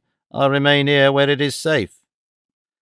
Satisfied that things could not have worked into his hands to better advantage, the black left them, and presently the entire camp was occupied with the evening meal. There was an atmosphere of restraint and high nervous tension throughout the entire camp that must have been noticeable even to the Arabs, though they, alone in the entire company, were ignorant as to its cause. Blueber was so terrified that he could not eat, but sat white and trembling with his eyes roving wildly about the camp, first to the blacks, then to the Arabs, and then to the gate, the distance to which he must have measured 100 times as he sat there waiting for the shot that was to be the signal for the massacre, that was to send him out into the jungle to be, he surely thought, the immediate prey of the first hunting lion that passed. Peebles and Throck ate their meal stolidly, much to Blueber's disgust. Krasky, being of a highly nervous temperament, ate but little, but he showed no signs of fear. Nor did Flora Hawkes, though at heart she realized the hopelessness of their situation. Darkness had fallen. Some of the blacks and Arabs were still eating when suddenly the silence was shattered by the sharp staccato report of a rifle. An Arab sank silently to the earth. Krasky rose and grasped Flora by the arm. "Come," he said. Followed by Peebles and Throck, and preceded by Bloober, to whose feet fright had lent wings, they hurried toward the gates of the palisade. By now the air was filled with the hoarse cries of fighting men and the reports of rifles. The Arabs, who had numbered but about a dozen, were putting up a game fight, and being far better marksmen than the blacks, the issue of the battle was still in doubt when Krasky opened the gate and the 5 whites fled into the darkness of the jungle. The outcome of the fight within the camp could not have been other than it was, for so greatly did the blacks outnumber the Arabs that eventually, notwithstanding their poor marksmanship, they succeeded in shooting down the last of the nomads of the north. Then it was that Louvini turned his attention to the other whites, only to discover that they had fled the village. The black realized 2 things instantly. One was that someone had betrayed him, and the other that the whites could not have gone far in the short time since they had left the camp. Calling his warriors about him, he explained to them what had happened, and impressing upon them that the whites, if permitted to escape, would eventually return with reinforcements to punish the blacks, he aroused his followers, who now numbered over 200 warriors, to the necessity of setting out immediately upon the trail of the fugitives and overtaking them before they could carry word even to a neighboring village, the nearest of which was not more than a day's march distant.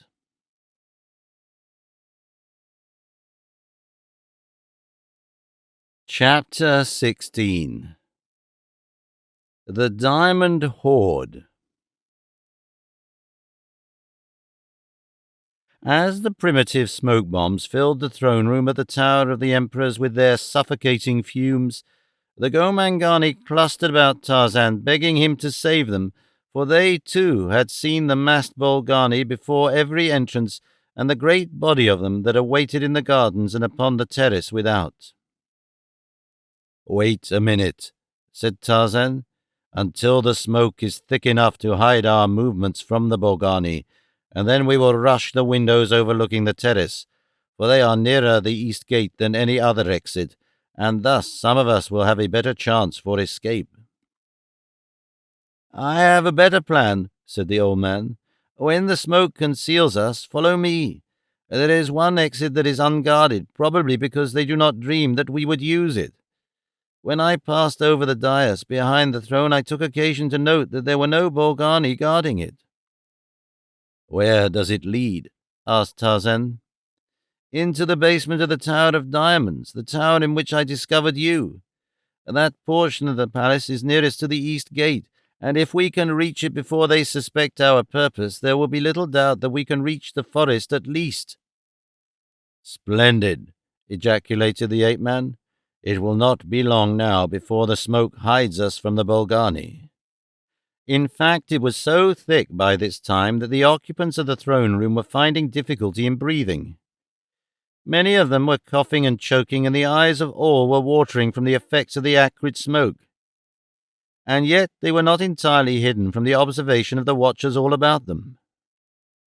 "I do not know how much more of this we can stand," said Tarzan. "I have about all I care for now." "It is thickening up a bit," said the old man. "Just a moment more, and I think we can make it unseen." "I can stand it no longer," cried La. "I am suffocating, and I'm half-blinded." "Very well," said the old man. "I doubt if they can see us now. It is pretty thick. Come, follow me." And he led the way up the steps of the dais and through an aperture behind the thrones, a small opening hidden by hangings. The old man went first, and then La, followed by Tarzan and Jad Baljar, who had about reached the limit of his endurance and patience, so that it had been with difficulty that Tarzan had restrained him, and who now was voicing his anger in deep growls which might have apprised the Bolgani of their avenue of escape. Behind Tarzan and the lion crowded the coughing Gomangani, but because Jad Baljar was just in front of them, they did not crowd as closely upon the party ahead of them as they probably would have done otherwise. The aperture opened into a dark corridor which led down a flight of rough steps to a lower level, and then straight through utter darkness for the rather considerable distance which separated the Tower of Diamonds from the Tower of the Emperors. So great was their relief at escaping the dense smoke of the throne room that none of the party minded the darkness of the corridor, but followed patiently the lead of the old man, who had explained that the first stairs down which they had passed were the only obstacles to be encountered in the tunnel. At the corridor's end, the old man halted before a heavy door, which after considerable difficulty he managed to open. "Wait a moment," he said, "until I find a cresset and make a light." They heard him moving about beyond the doorway for a moment, and then a dim light flared, and presently the wick in a cresset flickered. In the dim rays, Tarzan saw before them a large rectangular chamber, the great size of which was partially suggested in the wavering light of the cresset. "Get them all in," said the old man, "and close the door." And when that had been done, he called to Tarzan. "Come," he said, "before we leave this chamber, I want to show you such a sight as no other human eyes have ever rested upon." He led him to the far side of the chamber where, in the light of the cresset, Tarzan saw tier after tier of shelves, upon which were stacked small sacks made of skins. The old man set the cresset upon one of the shelves, and taking a sack, opened it and spilled a portion of the contents into the palm of his hand. "Diamonds," he said. "Each of these packages weighs 5 pounds, and each contains diamonds. They have been accumulating them for countless ages, for they mine far more than they can use themselves. In their legends is the belief that some day the Atlanteans will return and they can sell the diamonds to them, and so they continue to mine them and store them as though there was a constant and ready market for them. Here, take one of the bags with you," he said. He handed one to Tarzan and another to La. "I do not believe that we shall ever leave the valley alive, but we might." And he took a third bag for himself. From the diamond vault, the old man led them up a primitive ladder to the floor above, and quickly to the main entrance of the tower. Only 2 heavy doors, bolted upon the inside, now lay between them and the terrace, a short distance beyond which the east gate swung open. The old man was about to open the doors when Tarzan stopped him. "Wait a moment," he said, "until the rest of the Gomangani come. It takes them some time to ascend the ladder. When they are all here behind us, swing the doors open, and you and La, with this 10 or a dozen Gomangani that are immediately around us, make a break for the gate. The rest of us will bring up the rear and hold the Bolgani off in case they attack us. Get ready," he added a moment later. "I think they are all up." Carefully, Tarzan explained to the Gomangani the plan he had in mind, and then, turning to the old man, he commanded, "Now." The bolt slipped, the door swung open, and simultaneously the entire party started at a run toward the east gate. The Bolgani, who were still massed about the throne room, were not aware that their victims had eluded them until Tarzan, bringing up the rear with Jad-Bal-Jar, was passing through the east gate. Then the Bolgani discovered him, and immediately set up a hue and cry that brought several hundred of them on a mad run in pursuit. "Here they come," cried Tarzan to the others. "Make a run of it, straight down the valley toward Opar, La." "And you?" demanded the young woman. "I shall remain a moment with the Gomangani and attempt to punish these fellows." La stopped in her tracks. "I shall not go a step without you, Tarzan of the Apes," she said. "Too great already are the risks you have taken for me. No, I shall not go without you." The ape-man shrugged. "As you will," he said. "Here they come." With great difficulty he rallied a portion of the Gomangani who, once through the gate, seemed imbued with a single purpose, and that to put as much distance between the Palace of Diamonds and themselves as possible. Perhaps 50 warriors rallied to his call, and with these he stood in the gateway toward which several hundred Bolgani were now charging. The old man came and touched Tarzan on the arm. "You had better fly," he said. "The Gomangani will break and run at the first assault." "We will gain nothing by flying," said Tarzan, "for we should only lose what we have gained with the Gomangani, and then we should have the whole valley about us like hornets." He had scarcely finished speaking when one of the Gomangani cried, "Look, look, they come!" and pointed along the trail into the forest. "And just in time, too," remarked Tarzan as he saw the first of a swarm of Gomangani pouring out of the forest toward the east gate. "Come," he cried to the advancing blacks. "The Bolgani are upon us. Come and avenge your wrongs." Then he turned and, calling to the blacks around him, leapt forward to meet the onrushing gorilla men. Behind them, wave after wave of Gomangani rolled through the east gate of the Palace of Diamonds, carrying everything before them to break at last like surf upon the wavering wall of Bolgani that was being relentlessly hurled back against the palace walls. The shouting and the fighting and the blood worked Jad-Bal-Jar into such a frenzy of excitement that Tarzan with difficulties restrained him from springing upon friend and foe alike, with the result that it required so much of the ape-man's time to hold in leash his ferocious ally that he was able to take but little part in the battle. Yet he saw that it was going his way, and that, but for the occurrence of some untoward event, the complete defeat of the Bolgani was assured. Nor were his deductions erroneous. So frantic were the Gomangani with the bloodlust of revenge, and so enthused by the first fruits of victory, that they went fully as mad as Jad-Bal-Jar himself. They neither gave nor asked quarter, and the fighting ended only when they could find no more Bolgani to slay. The fighting over, Tarzan, with La and the old man, returned to the throne room from which the fumes of the smoke bombs had now disappeared. To them they summoned the head man of each village, and when they had assembled before the dais, above which stood the three whites, with the great black-maned lion Jad-Bal-Jar, Tarzan addressed them. "Gomangani of the Valley of the Palace of Diamonds," he said, "you have this night won your freedom from the tyrannical masters that have oppressed you since far beyond the time the oldest of you may remember.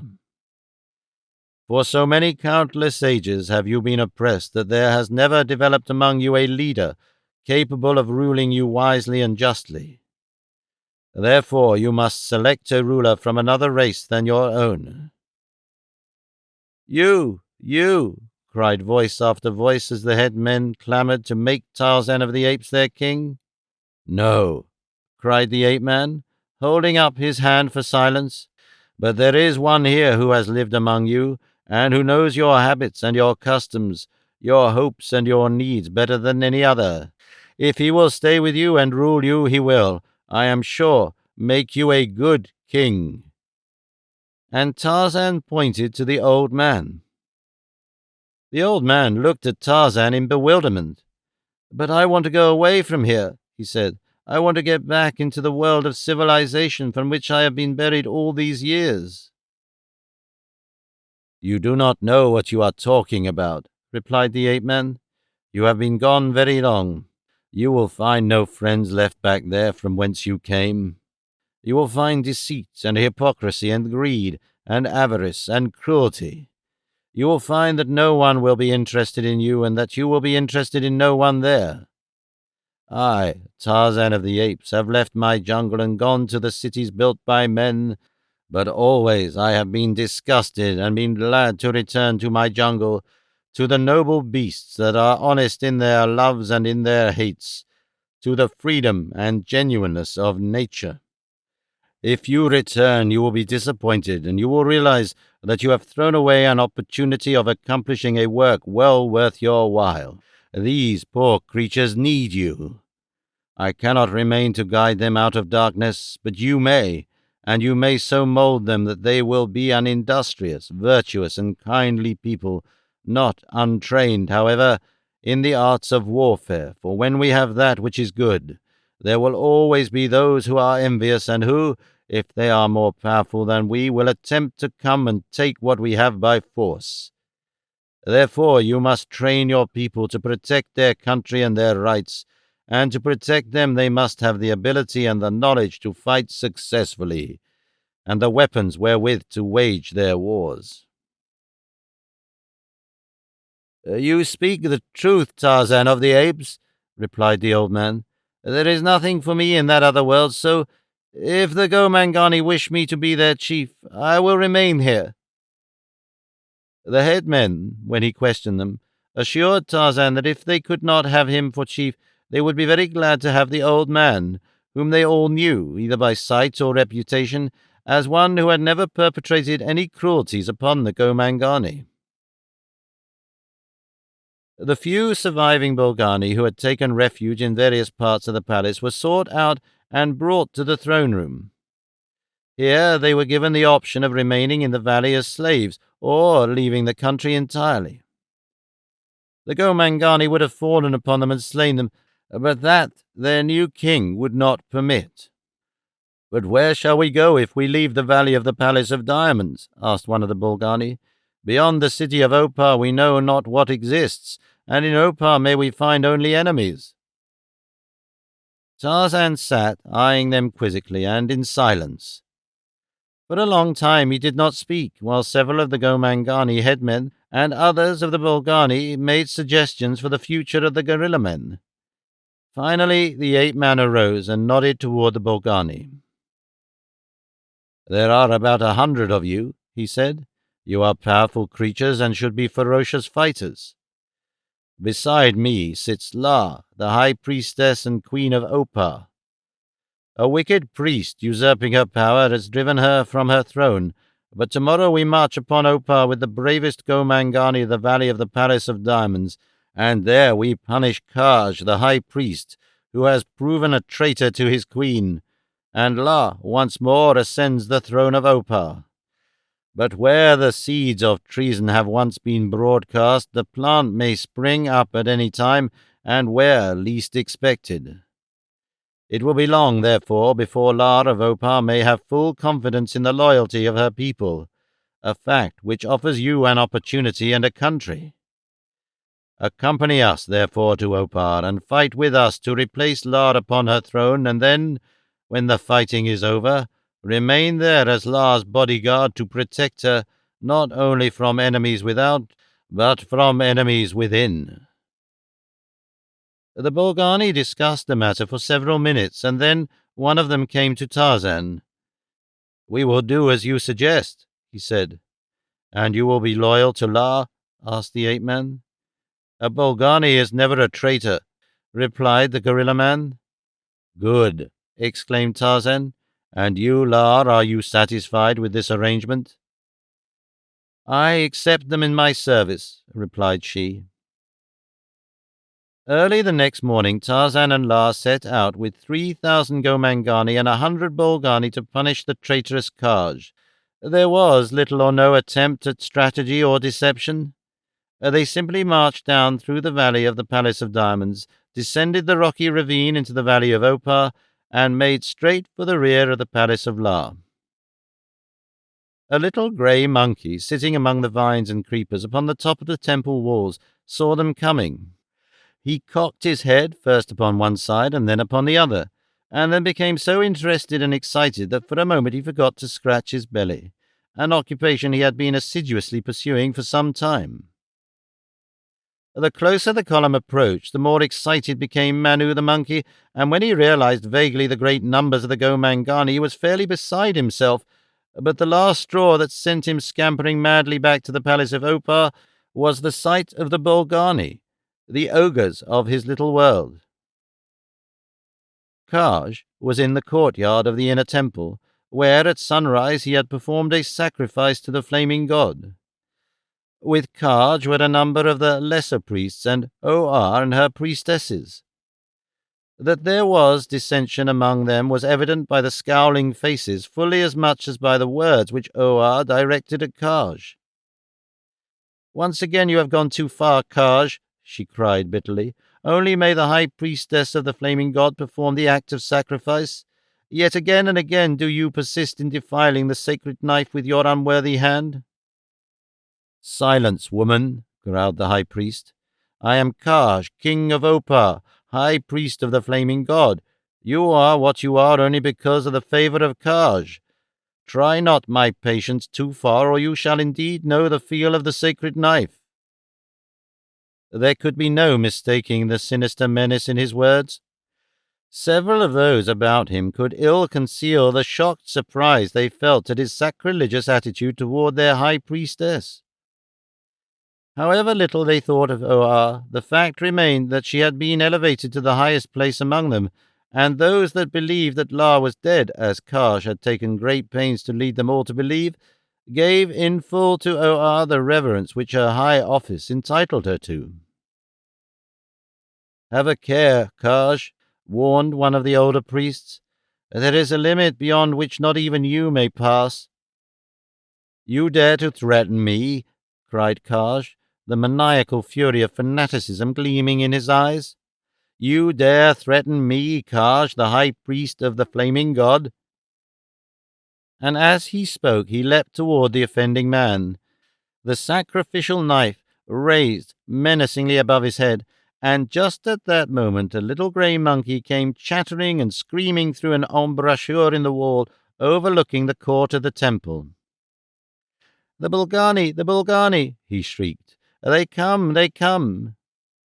Karsh stopped and wheeled toward Manu, the hand that held the knife dropping at his side. "You saw them, Manu?" he asked. "You are speaking the truth? If this is another of your tricks, you will not live to play another joke upon Karsh." "I speak the truth," chattered the little monkey. "I saw them with my own eyes." "How many of them are there?" asked Karsh. "And how near to Opar have they come?" "They are as many as the leaves upon the trees," replied Manu, "and they are already close to the temple wall. The Bulgani and the Gomangani, they come as the grasses that grow in the ravines where it is cool and damp." Karsh turned and raised his face toward the sun, and throwing back his head gave a voice to a long-drawn scream that ended in a piercing shriek. 3 times he voiced the hideous cry, and then, with a command to the others in the court to follow him, he started at a brisk trot toward the palace proper. As Karsh directed his steps toward the ancient avenue upon which the palace of Opar faced, there issued from every corridor and doorway groups of the gnarled and hairy men of Opar, armed with their heavy bludgeons and their knives. Screaming and chattering in the trees above them were a score or more of little grey monkeys. "Not here!" they cried, "not here!" and pointed toward the south side of the city. Like an undisciplined mob, the horde of priests and warriors re-entered the palace at Karsh's heels and retraced their steps toward the opposite side of the edifice. Here they scrambled to the summit of the lofty wall which guards the palace, just as Tarzan's forces came to a halt outside. "Rocks! Rocks!" screamed Karsh, and in answer to his commands the women in the courtyard below commenced to gather the loose fragments of stone that had crumbled from the wall and from the palace, and to toss them up to the warriors above. "Go away!" screamed Karsh to the army outside his gates. "Go away! I am Karsh, high priest of the flaming god, and this is his temple.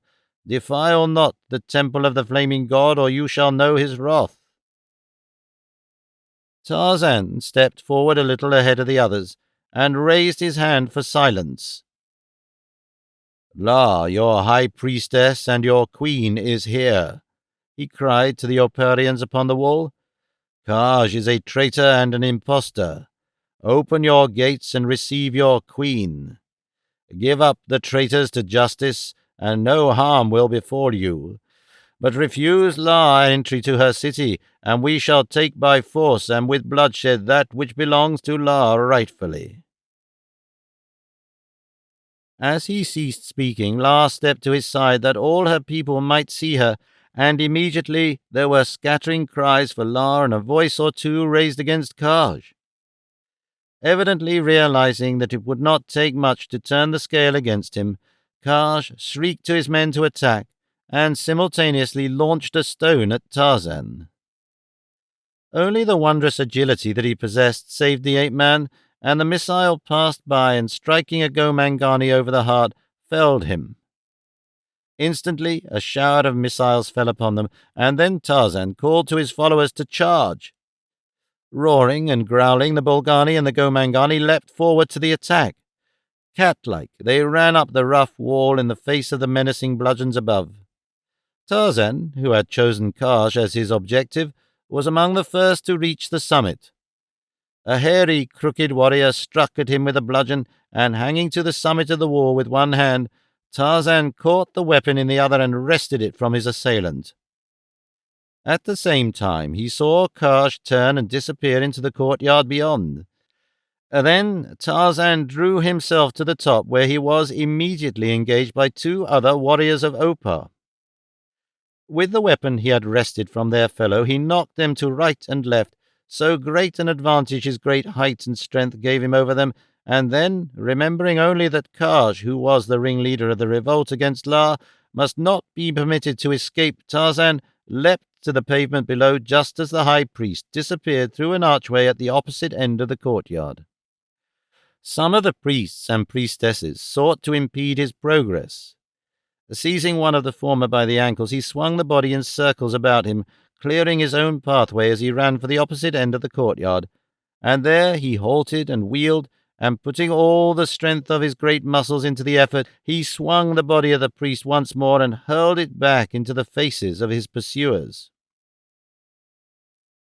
Without waiting to note the effect of his act, he turned again and continued in pursuit of Kaj. The fellow kept always just ahead of him, because Kaj knew his way through the labyrinthian mazes of the palace and temple and courtyards better than Tarzan.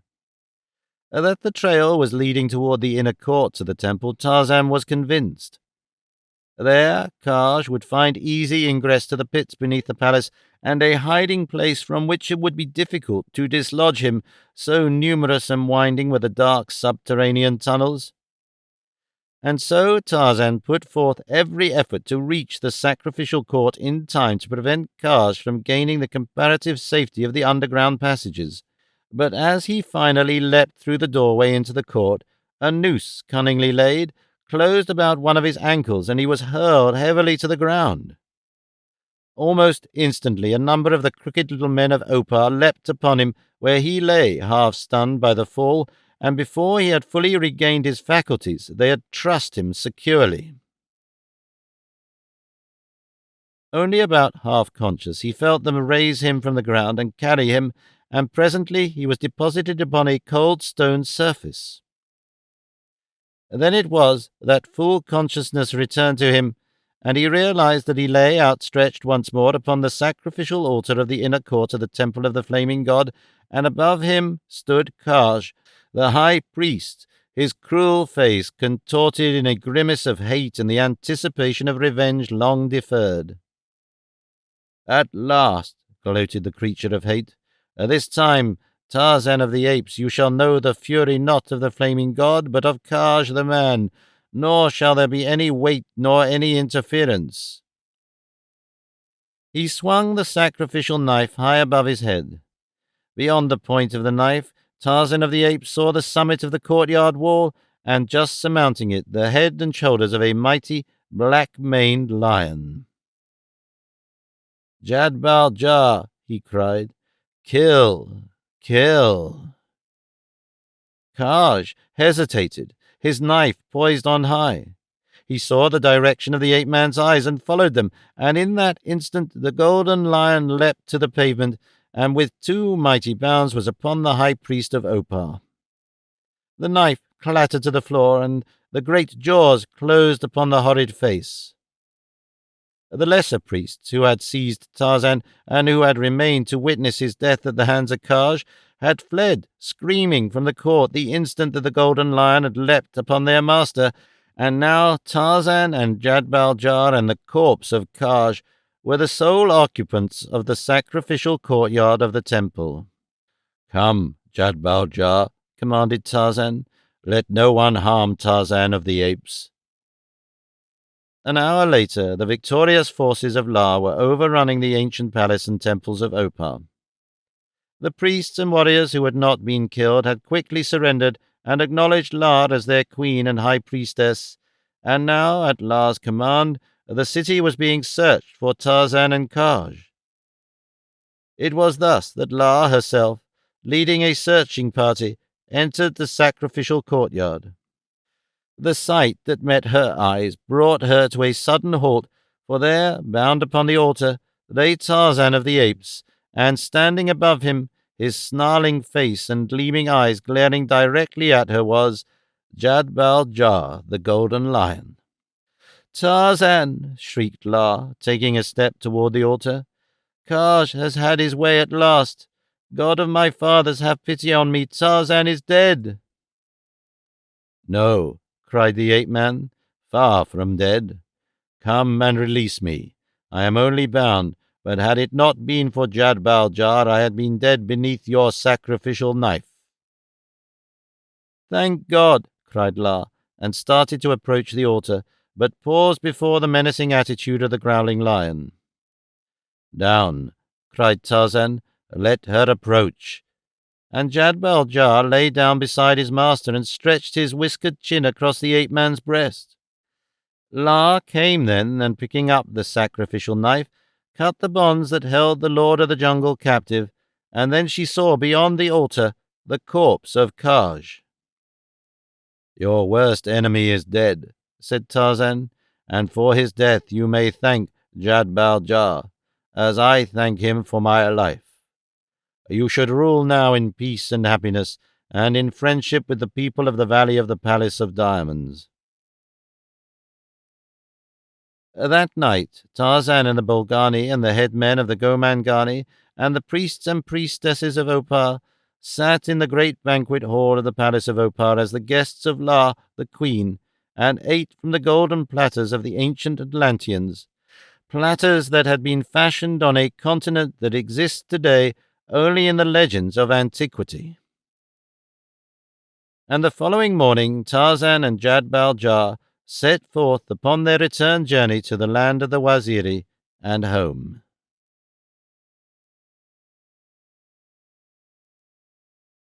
Chapter 17. The Torture of Fire. Flora Hawks and her 4 confederates, pursued by Luvini and his 200 warriors, stumbled through the darkness of the jungle night. They had no objective, for, guided entirely as they had been by the blacks, they knew not where they were and were completely lost. The sole idea dominating the mind of each was to put as much distance between themselves and the camp of the Ivory Raiders as possible, for no matter what the outcome of the battle there might have been, their fate would be the same should the victorious party capture them.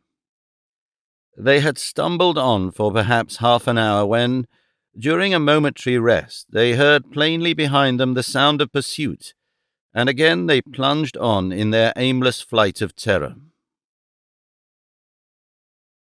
Presently, to their surprise, they discerned the glow of a light ahead. What could it be? Had they made a complete circle, and was this again the camp they had been fleeing? They pushed on to reconnoitre, until at last they saw before them the outlines of a camp surrounded by a thorn boma, in the centre of which was burning a small campfire. About the fire were congregated 100 black warriors, and as the fugitives crept closer, they saw among the blacks a figure standing out clearly in the light of the campfire, a white woman, and behind them rose louder and louder the sound of pursuit. From the gestures and gesticulations of the blacks around the campfire, it was evident that they were discussing the sounds of the battle they had recently heard in the direction of the raiders' camp, for they often pointed in that direction, and now the woman raised her hand for silence, and they all listened, and it was evident that they, too, heard the coming of the warriors who were pursuing Flora Hawks and her confederates. "There is a white woman there," said Flora to the others. "We do not know who she is, but she is our only hope, for those who are pursuing us will overtake us quickly. Perhaps this woman will protect us. Come, I'm going to find out." And without waiting for an answer, she walked boldly toward the boma. They had come but a short distance when the keen eyes of the Waziri discovered them, and instantly the boma wall was ringed with bristling spears. "Stop!" cried one of the warriors. "We are the Waziri of Tarzan. Who are you?" "I am an Englishwoman," called Flora in reply.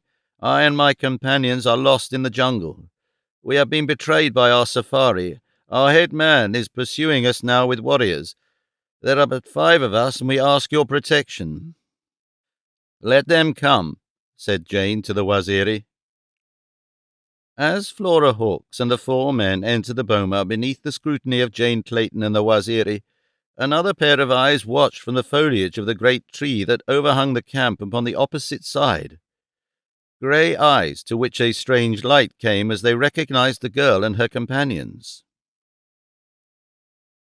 As the newcomers approached Lady Greystoke, the latter gave an exclamation of surprise.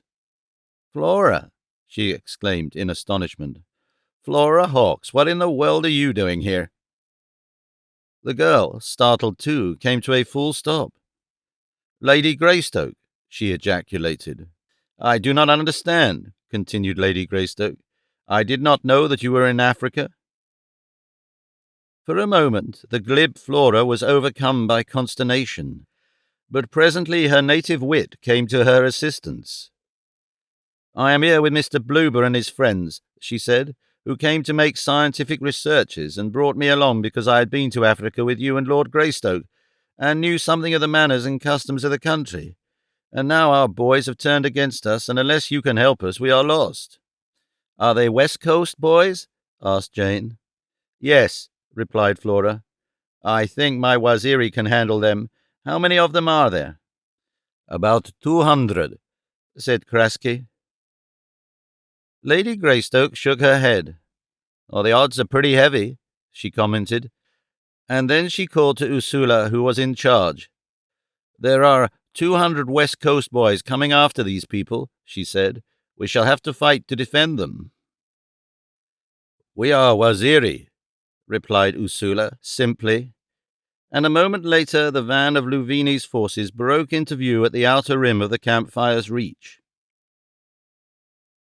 At sight of the glistening warriors ready to receive them, the West Coast boys halted.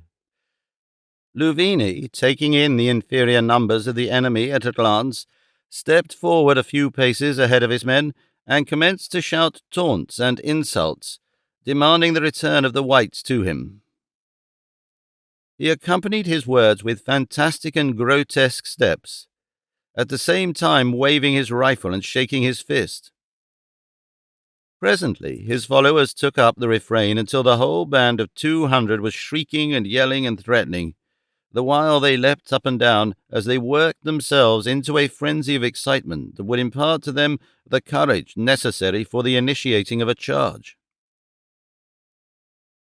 The Waziri behind the boma wall, schooled and disciplined by Tarzan of the Apes, had long since discarded the fantastic overture to battle so dear to the hearts of other warlike tribes, and instead stood stolid and grim, awaiting the coming of the foe.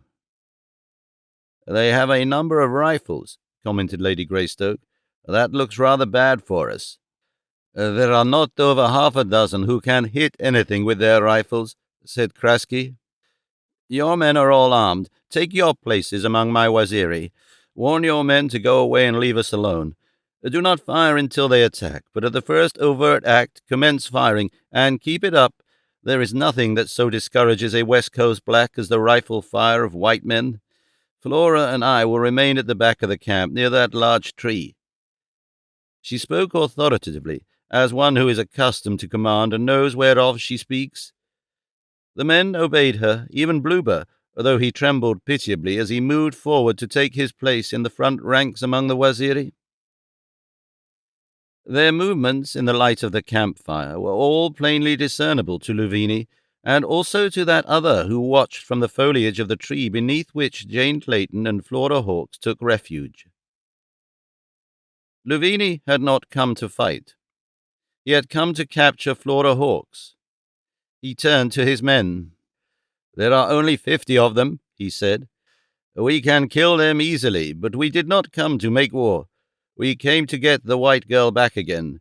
Stay here and make a great show against those sons of jackals. Keep them always looking at you.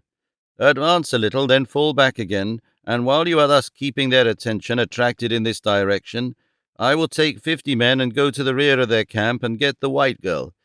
And when I have her, I will send word to you, and immediately you can return to the village where, Behind the palisade, we shall be safe against attack." Now this plan well suited the West Coast blacks, who had no stomach for the battle looming so imminent, and so they danced and yelled and menaced more vociferously than before, for they felt that they were doing it all with perfect impunity, since presently they should retire after a bloodless victory to the safety of their palisade. As Louvini, making a detour, crept through the concealment of the dense jungles to the rear of the camp, while the din of the West Coast blacks arose to almost deafening proportions, there dropped suddenly to the ground before the two white women from the tree above them the figure of a white giant, naked except for loincloth and leopard skin, his godlike contour picked out by the flickering light of the beast fire. "John," exclaimed Lady Greystoke, "thank God it is you." "Shh!" cautioned the white giant, placing a forefinger to his lips, and then suddenly he wheeled upon Flora Hawkes. "It is you I want," he cried, and seizing the girl, he threw her lightly across his shoulders, and before Lady Greystoke could interfere, before she half realized what had occurred, he had lightly leapt the protecting boma in the rear of the camp and disappeared into the jungle beyond. For a moment Jane Clayton stood, reeling as one stunned by an unexpected blow, and then, with a stifled moan, she sank sobbing to the ground, her face buried in her arms. It was thus that Louvini and his warriors found her as they crept stealthily over the boma and into the camp in the rear of the defenders upon the opposite side of the beast fire. They had come for a white woman, and they had found one, and roughly dragging her to her feet, smothering her cries with rough and filthy palms, they bore her out into the jungle toward the palisaded village of the Ivory Raiders. 10 minutes later, the white men and the Waziri saw the West Coast blacks retire slowly into the jungle, still yelling and threatening, as though bent on the total annihilation of their enemies. The battle was over, without a shot fired or a spear hurled. "Blimey," said Throck, "what was all that bloomin' fuss about anyhow? I thought they was a-goin' to eat us up, and the blight has never done nothing but yell, and here we are, and that's that." The Jew swelled out his chest. "It takes more as a bunch of niggers to bluff Adolf Bluber," he said pompously. Krasky looked after the departing blacks, and then, scratching his head, turned back toward the campfire. "I can't understand it," he said, and then suddenly, "Where are Flora and Lady Greystoke?" It was then that they discovered that the two women were missing. The Waziri were frantic. They called the name of their mistress aloud, but there was no reply. "Come," cried Ursula, "we, the Waziri, shall fight after all." And running to the boma, he leapt it and, followed by his 50 blacks, set out in pursuit of the West Coast boys. It was but a moment or two before they overtook them, and that which ensued resembled more a rout than a battle. Fleeing in terror toward their palisade, with the Waziri at their heels, the West Coast blacks threw away their rifles that they might run the faster. But Louvini and his party had had sufficient start so that they were able to reach the village and gain the safety of the palisade before pursued and pursuers reached it. Once inside the gate, the defenders made a stand, for they realized that if the Waziri entered, they should all be massacred, and so they fought as a cornered rat will fight, with the result that they managed to hold off the attackers until they could close and bar the gate. Built as it had been as a defense against far greater numbers, the village was easy to defend, for there were less than 50 Waziri now, and nearly 200 fighting men within the village to defend it against them. Realizing the futility of blind attack, Ursula withdrew his forces a short distance from the palisade, and there they squatted, their fierce, scowling faces glaring at the gateway, while Ursula pondered schemes for outwitting the enemy, which he realized he could not overcome by force alone. "It is only Lady Greystoke that we want," he said. "Vengeance can wait until another day." "But we do not even know that she is within the village," reminded one of his men. "Where else could she be, then?" asked Ursula. "It is true that you may be right, She may not be within the village, but that I intend to find out. I have a plan. See, the wind is from the opposite side of the village. 10 of you will accompany me. The others will advance again before the gate and make much noise, and pretend that you are about to attack. After a while the gate will open and they will come out. That I promise you. I will try to be here before that happens, but if I am not, divide into 2 parties and stand upon either side of the gateway and let the West Coast blacks escape. We do not care for them. Watch only for Lady Greystoke, and when you see her, take her away from those who guard her. Do you understand?" His companions nodded. "Then come," he said, and selecting 10 men, disappeared into the jungle. Louvini had carried Jane Clayton to a hut not far from the gateway to the village. Here he had bound her securely and tied her to a stake, still believing that she was Flora Hawkes, and then he had left her to hurry back toward the gate that he might take command of his forces in defense of the village. So rapidly had the events of the past hour transpired that Jane Clayton was still half dazed from the series of shocks that she had been called upon to endure. Dwarfing to nothingness the menace of her present position was the remembrance that her Tarzan had deserted her in her hour of need and carried off into the jungle another woman. Not even the remembrance of what Ursula had told her concealing the accident that Tarzan had sustained and which had supposedly again affected his memory could reconcile her to the brutality of his desertion. And now she lay face down in the filth of the Arab hut, sobbing as she had not for many years.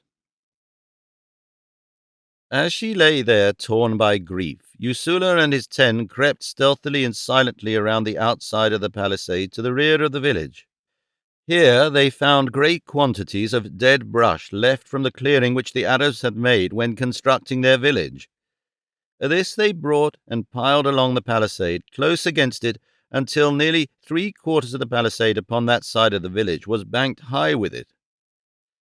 Finding that it was difficult to prosecute their work in silence, Ursula dispatched one of his men to the main body upon the opposite side of the village, with instructions that they were to keep up a continuous din of shouting to drown the sound of the operations of their fellows. The plan worked to perfection, yet even though it permitted Ursula and his companions to labor with redoubled efforts, it was more than an hour before the brush pile was disposed to his satisfaction. Louvini, from an aperture in the palisade, watched the main body of the Waziri, who were now revealed by the rising of the moon, and finally he came to the conclusion that they did not intend to attack that night, and therefore he might relax his watchfulness and utilize the time in another and more agreeable manner. Instructing the bulk of his warriors to remain near the gate and ever upon the alert, with orders that he be summoned the moment that the Waziri showed any change in attitude, Louvini repaired to the hut in which he had left Lady Greystoke. The black was a huge fellow with low receding forehead and prognathous jaw, a type of the lowest form of African Negro. As he entered the hut with a lighted torch which he stuck in the floor, his bloodshot eyes gazed greedily at the still form of the woman lying prone before him. He licked his thick lips and, coming closer, reached out and touched her. Jane Clayton looked up and, recoiling in revulsion, shrank away. At sight of the woman's face, the black looked his surprise. "Who are you?" he demanded in the pidgin English of the coast. "I am Lady Greystoke, wife of Tarzan of the Apes," replied Jane Clayton. "If you are wise, you will release me at once." Surprise and terror showed in the eyes of Louvini, and another emotion as well, but which would dominate the muddy brain it was difficult then to tell. For a long time he sat gazing at her, and slowly the greedy, gloating expression upon his face dominated and expunged the fear that had at first been written there, and in the change Jane Clayton read her doom. With fumbling fingers, Louvini untied the knots of the bonds that held Jane Clayton's wrists and ankles. She felt his hot breath upon her, and saw his bloodshot eyes and the red tongue that momentarily licked the thick lips. The instant that she felt the last thong with which she was tied fall away, she leapt to her feet and sprang for the entrance to the hut, but a great hand reached forth and seized her, and as Louvini dragged her back toward him, she wheeled like a mad tigress and struck repeatedly at his grinning, ugly face. By brute force, ruthless and indomitable, he beat down her weak resistance and slowly and surely dragged her closer to him. Oblivious to aught else, deaf to the cries of the Waziri before the gate and to the sudden new commotion that arose in the village, the two struggled on, the woman, from the first, foredoomed to defeat. Against the rear palisade, Usula had already put burning torches to his brush pile at half a dozen different places. The flames, fanned by a gentle jungle breeze, had leapt almost immediately into a roaring conflagration, before which the dry wood of the palisade crumbled in a shower of ruddy sparks which the wind carried to the thatched roofs of the huts beyond, until, in an incredibly short period of time, the village was a roaring inferno of flames. And even as Usula had predicted, the gate swung open and the West Coast blacks swarmed forth in terror toward the jungle.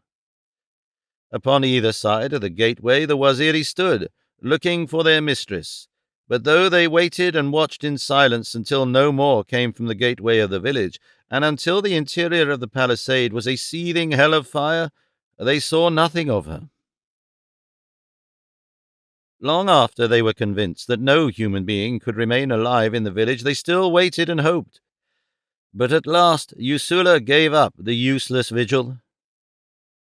"She was never there," he said, "and now we must pursue the blacks and capture some of them, from whom we may learn the whereabouts of Lady Greystoke." It was daylight before they came upon a small band of stragglers who were in camp a few miles toward the west. These they quickly surrounded, winning their immediate surrender by promises of immunity in the event that they would answer truthfully the questions that Usula should propound. "Where is Louvini?" demanded Usula, who had learned the name of the leader of the West Coast boys from the Europeans the evening before. "We do not know. We have not seen him since we left the village," replied one of the blacks. "We were some of the slaves of the Arabs, and when we escaped the palisade last night, we ran away from the others, for we thought that we should be safer alone than with Louvini, who is even crueler than the Arabs." "Did you see the white woman that he brought to the camp last night?" demanded Usula. "He brought but one white woman," replied the other. "What did he do with her? Where is she now?" asked Usula. "I do not know. When he brought her, he bound her hand and foot and put her in the hut which he occupied near the village gate. We have not seen her since." Usula turned and looked at his companions. A great fear was in his eyes, a fear that was reflected in the countenances of the others. "Come," he said, "we shall return to the village, and you will go with us," he added, addressing the West Coast blacks, "and if you have lied to us—" He made a significant movement with his forefinger across his throat. "We have not lied to you," replied the others. Quickly they retraced their steps toward the ruins of the Arab village, nothing of which was left save a few piles of smouldering embers. "Where was the hut in which the white woman was confined?" demanded Usula as they entered the smoking ruins. "Here," said one of the blacks, and walked quickly, a few paces beyond what had been the village gateway. Suddenly he halted and pointed at something which lay upon the ground. "There," he said, "is the white woman you seek." Usula and the others pressed forward. Rage and grief contended for mastery of them as they beheld, lying before them, the charred remnants of a human body. "It is she," said Usula, turning away to hide his grief as the tears rolled down his ebon cheeks. The other Waziri were equally affected, for they all had loved the mate of the big Bwana. "Perhaps it is not she," suggested one of them. "Perhaps it is another." "We can tell quickly," cried a third. If her rings are among the ashes, it is indeed she." And he knelt and searched for the rings which Lady Greystoke habitually wore. Ursula shook his head despairingly. "It is she," he said. "There is the very stake to which she was fastened." He pointed to the blackened stub of a stake close beside the body. "And as for the rings, even if they are not there, it will mean nothing, for Louvini would have taken them away from her as soon as he captured her. There was time for everyone else to leave the village except she, who was bound and could not leave. No, it cannot be another." The Waziri scooped a shallow grave and reverently deposited the ashes there, marking the spot with a little cairn of stones.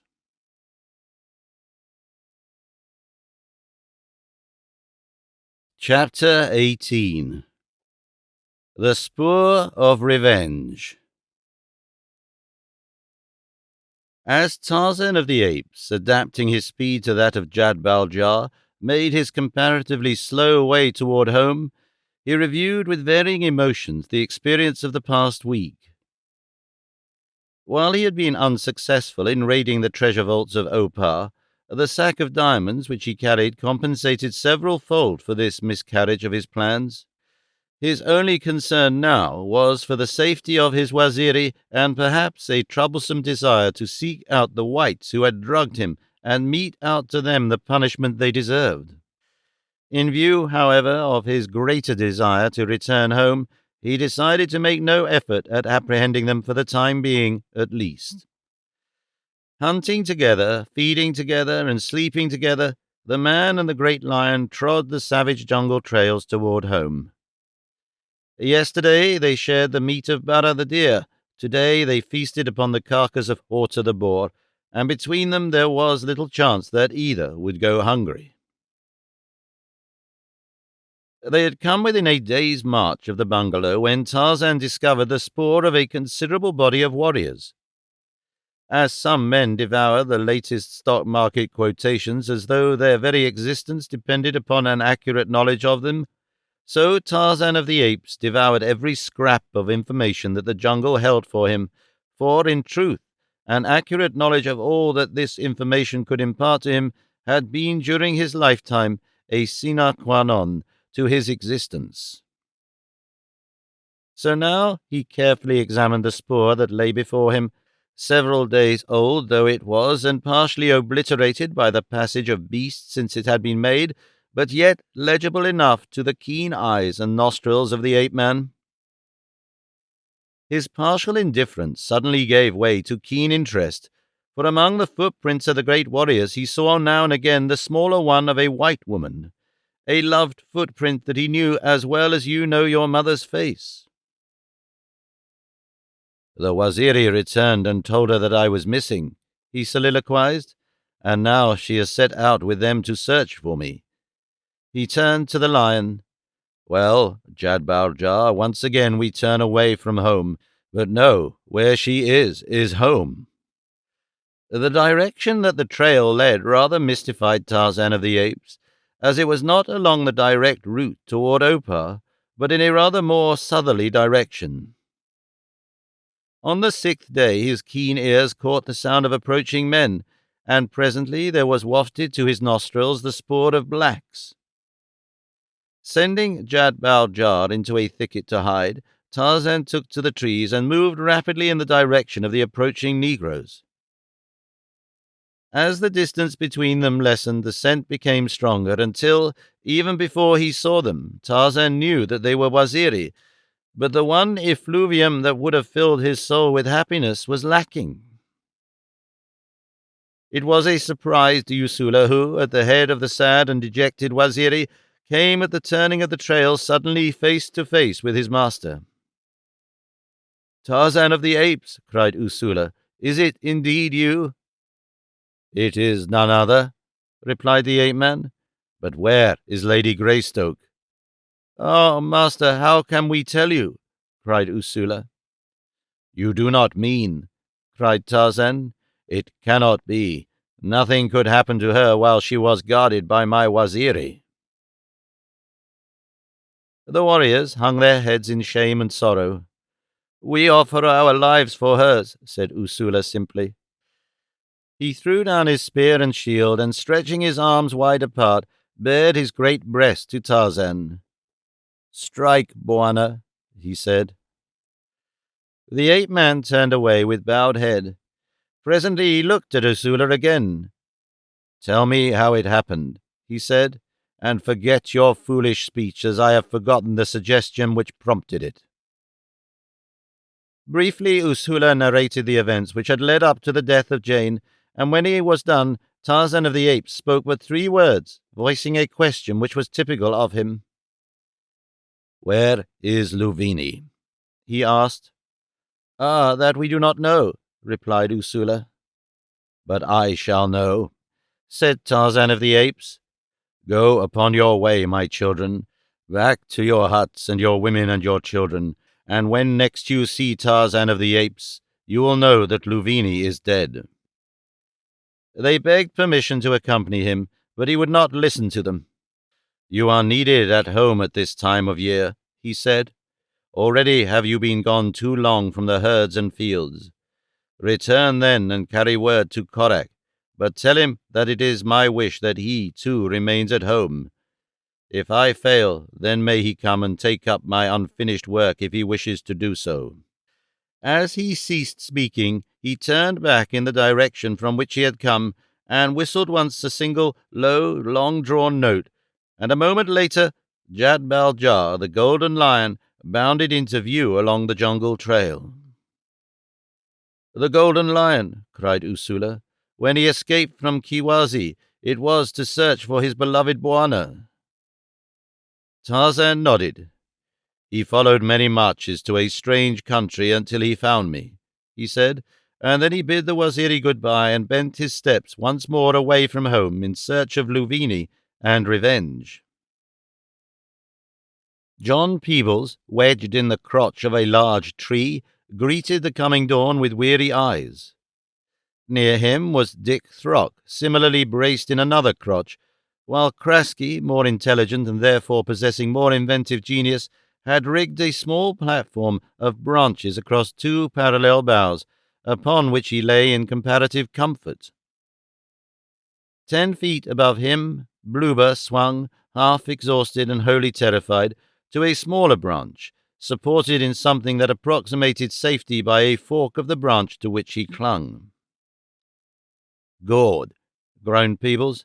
He'll let the bloody lions have him before he'll spend another such a night as this, and here we are, and that's that. And blimey, too, said Throck. I sleeps on the ground after this, lions or no lions. If the combined intelligence of the 3 of you was equal to that of a walrus, remarked Krasky, we might have slept in comparative safety and comfort last night on the ground. Hey there, Bloober. Mr. Krasky is speaking to you, called Peebles in fine sarcasm, accenting the mister. Oi, I don't care what nobody says, moaned Bloober.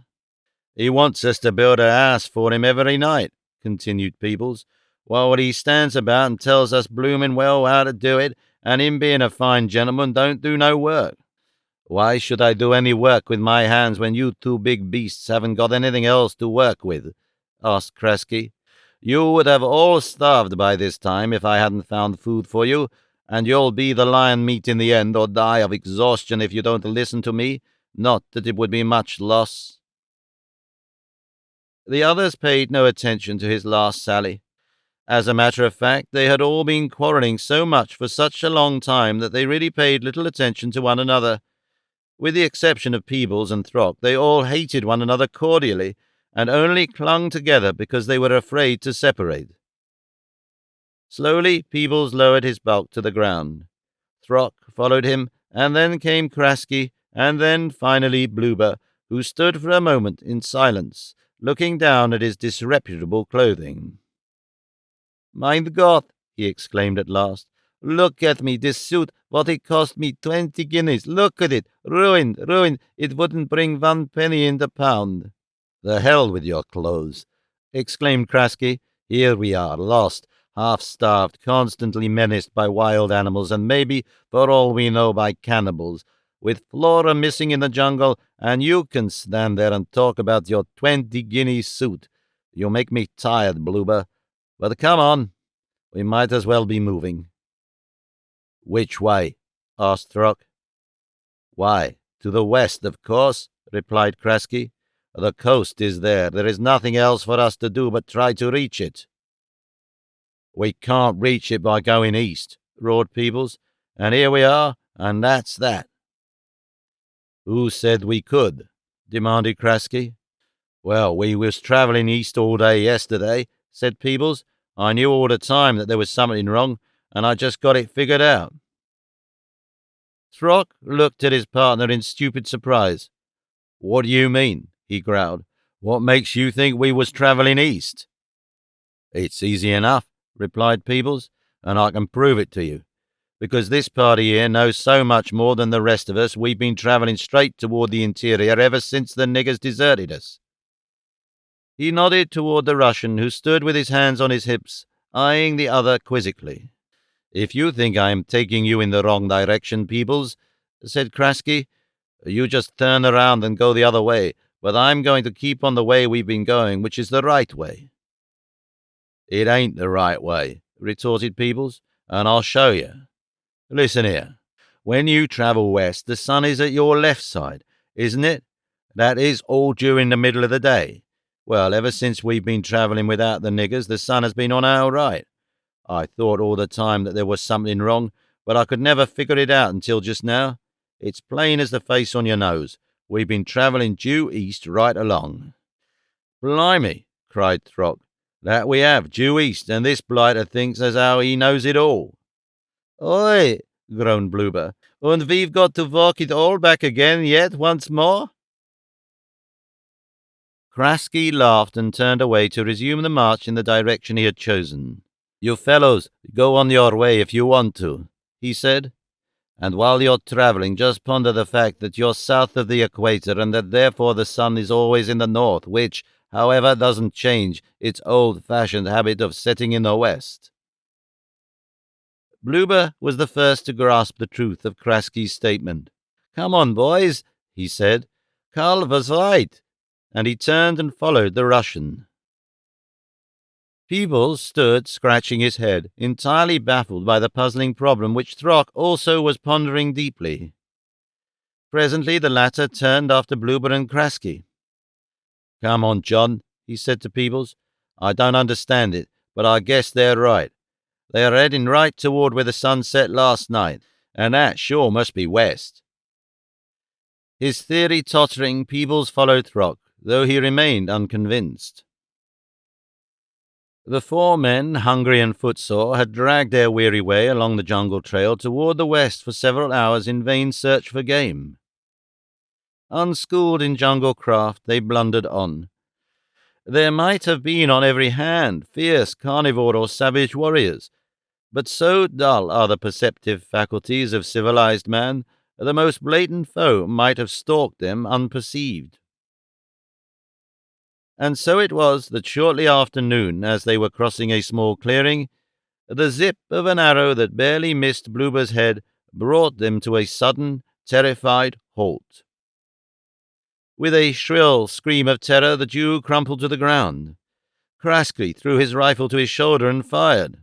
"There," he cried, "behind those bushes." And then another arrow, from another direction, pierced his forearm.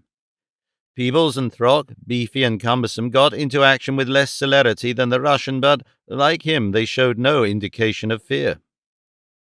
"Down!" cried Krasky, suiting the action to the word. "Lie down and let them have it." Scarcely had the three men dropped among the long grass when a score of pygmy hunters came into the open, and a volley of arrows whizzed above the prone men, while from a nearby tree 2 steel-grey eyes looked down upon the ambush. Bloober lay upon his belly with his face buried in his arms, his useless rifle lying at his side, but Krasky, Peebles, and Throck, fighting for their lives, pumped lead into the band of yelling pygmies. Krasky and Peebles each dropped a native with his rifle, and then the foe withdrew into the concealing safety of the surrounding jungle. For a moment there was a cessation of hostilities. Utter silence reigned, and then a voice broke the quiet from the verdure of a nearby forest giant. "Do not fire until I tell you to," it said in English, "and I will save you." Blueber raised his head. Come quick," he cried. "We will not shoot. Save me, and I give you £5." From the tree from which the voice had issued there came a single low, long-drawn, whistled note, and then silence for a time. The pygmies, momentarily surprised by the mysterious voice emanating from the foliage of a tree, ceased their activities, but presently, hearing nothing to arouse their fear, they emerged from the cover of the bushes and launched another volley of arrows toward the 4 men lying among the grasses in the clearing. Simultaneously, the figure of a giant white leapt from the lower branches of a patriarch of the jungle as a great black-maned lion sprang from the thicket below. "Oi!" shrieked Blueber, and again buried his face in his arms. For an instant the pygmies stood terrified, and then their leader cried, "It is Tarzan," and turned and fled into the jungle. "Yes, it is Tarzan, Tarzan of the Apes," cried Lord Greystoke. "It is Tarzan and the Golden Lion." But he spoke in the dialect of the pygmies, and the whites understood no word of what he said. Then he turned to them. "The Gomangani have gone," he said. "Get up." The 4 men crawled to their feet. "Who are you, and what are you doing here?" demanded Tarzan of the Apes. "But I do not need to ask who you are. You are the men who drugged me, and left me helpless in your camp, a prey to the first passing lion or savage native." Blueber stumbled forward, rubbing his palms together, and cringing and smiling. "Oi, Mr. Tarzan, we did not know you. Never would we did what we done, had we known it was Tarzan of the Apes. Save me, £10, £20, anything. Name your price. Save me, and it is yours." Tarzan ignored the Jew and turned toward the others. "I am looking for one of your men," he said, "a black man named Louvini. He killed my wife. Where is he?" "We know nothing of that," said Krasky. "Louvini betrayed us and deserted us. Your wife and another white woman were in our camp at the time. None of us knows what became of them. They were behind us when we took our post to defend the camp from our men and the slaves of the Arabs. Your Waziri were there. After the enemy had withdrawn, we found that the 2 women had disappeared. We do not know what became of them. We are looking for them now." "My Waziri told me as much," said Tarzan. "But have you seen aught of Louvini since?" "No, we have not," replied Krasky. "What are you doing here?" demanded Tarzan. "We came with Mr. Blueber on a scientific expedition," replied the Russian. "We have had a great deal of trouble. Our head men, Askari and Porters, have mutinied and deserted. We are absolutely alone and helpless." "Oi!" cried Blueber. Save us, but keep that lion away. He makes me nervous." "He will not hurt you, unless I tell him to," said Tarzan. "Then please don't tell him to," cried Blueber. "Where do you want to go?" asked Tarzan. "We are trying to get back to the coast," replied Krasky, "and from there to London." "Come with me," said Tarzan. "Possibly I can help you. You do not deserve it, but I cannot see white men perish here in the jungle." They followed him toward the west, and that night they made camp beside a small jungle stream. It was difficult for the 4 Londoners to accustom themselves to the presence of the great lion, and Blueber was in a state of palpable terror. As they squatted around the fire after the evening meal, which Tarzan had provided, Krasky suggested that they set to and build some sort of a shelter against the wild beasts. "It will not be necessary," said Tarzan. "Jad Baljar will guard you. He will sleep here beside Tarzan of the Apes, and what one of us does not hear, the other will." Blueber sighed. "Mein Gott," he cried. "I should give £10 for 1 night's sleep." "You may have it tonight for less than that," replied Tarzan, for nothing shall befall you while Jadbaljar and I are here." "Well, then I think I say good night," said the Jew, and moving a few paces away from the fire, he curled up and was soon asleep. Throck and Peebles followed suit, and shortly after Krasky too. As the Russian lay half dozing, his eyes partially open, he saw the ape-man rise from the squatting position he had maintained before the fire, and turn toward a nearby tree. As he did so, something fell from beneath his loincloth, a little sack made of hides, a little sack bulging with its contents. Krasky, thoroughly awakened now, watched it as the ape-man moved off a short distance, accompanied by Jadbaljar, and lay down to sleep. The great lion curled beside the prostrate man, and presently the Russian was assured that both slept. Immediately he commenced crawling stealthily and slowly toward the little package lying beside the fire. With each forward move that he made, he paused and looked at the recumbent figures of the two ferocious beasts before him, but both slept on peacefully. At last the Russian could reach out and grasp the sack, and drawing it toward him, he stuffed it quickly inside his shirt. Then he turned and crawled slowly and carefully back to his place beyond the fire. There, lying with his head upon one arm as though in profound slumber, he felt carefully of the sack with the fingers of his left hand. "They feel like pebbles," he muttered to himself, "and doubtless that is what they are, for the barbaric ornamentation of this savage barbarian who is a peer of England. It does not seem possible that this wild beast has sat in the House of Lords." Noiselessly Krasky undid the knot which held the mouth of the sack closed, and a moment later he let a portion of the contents trickle forth into his open palm. "My God!" he cried. "Diamonds!" Greedily he poured them all out and gloated over them. Great scintillating stones of the first water, 5 pounds of pure white diamonds, representing so fabulous a fortune that the very contemplation of it staggered the Russian. "My God," he repeated, "the wealth of Croesus in my hand." Quickly he gathered up the stones and replaced them in the sack, always with one eye upon Tarzan and Jadbaljar, but neither stirred, and presently he had returned them all to the pouch and slipped the package inside his shirt.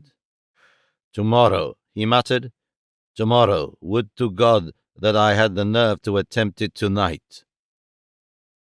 In the middle of the following morning, Tarzan, with the 4 Londoners, approached a good-sized stockaded village containing many huts. He was received not only graciously, but with the deference due an emperor. The whites were awed by the attitude of the black chief and his warriors as Tarzan was conducted into their presence. After the usual ceremony had been gone through, Tarzan turned and waved his hand toward the 4 Europeans. "These are my friends," he said to the black chief, "and they wish to reach the coast in safety. Send with them, then, sufficient warriors to feed and guard them during the journey. It is I, Tarzan of the Apes, who requests this favor." "Tarzan of the Apes, the great chief, lord of the jungle, has but to command," replied the black. "Good," exclaimed Tarzan. "Feed them well and treat them well. I have other business to attend to, and may not remain." "Their bellies shall be filled, and they shall reach the coast unscathed," replied the chief. Without a word of farewell, without even a sign that he realized their existence, Tarzan of the Apes passed from the sight of the 4 Europeans, while at his heels paced Jadbaljar, the Golden Lion.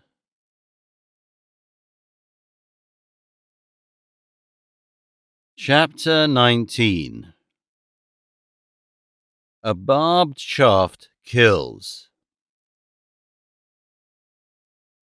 Krasky spent a sleepless night.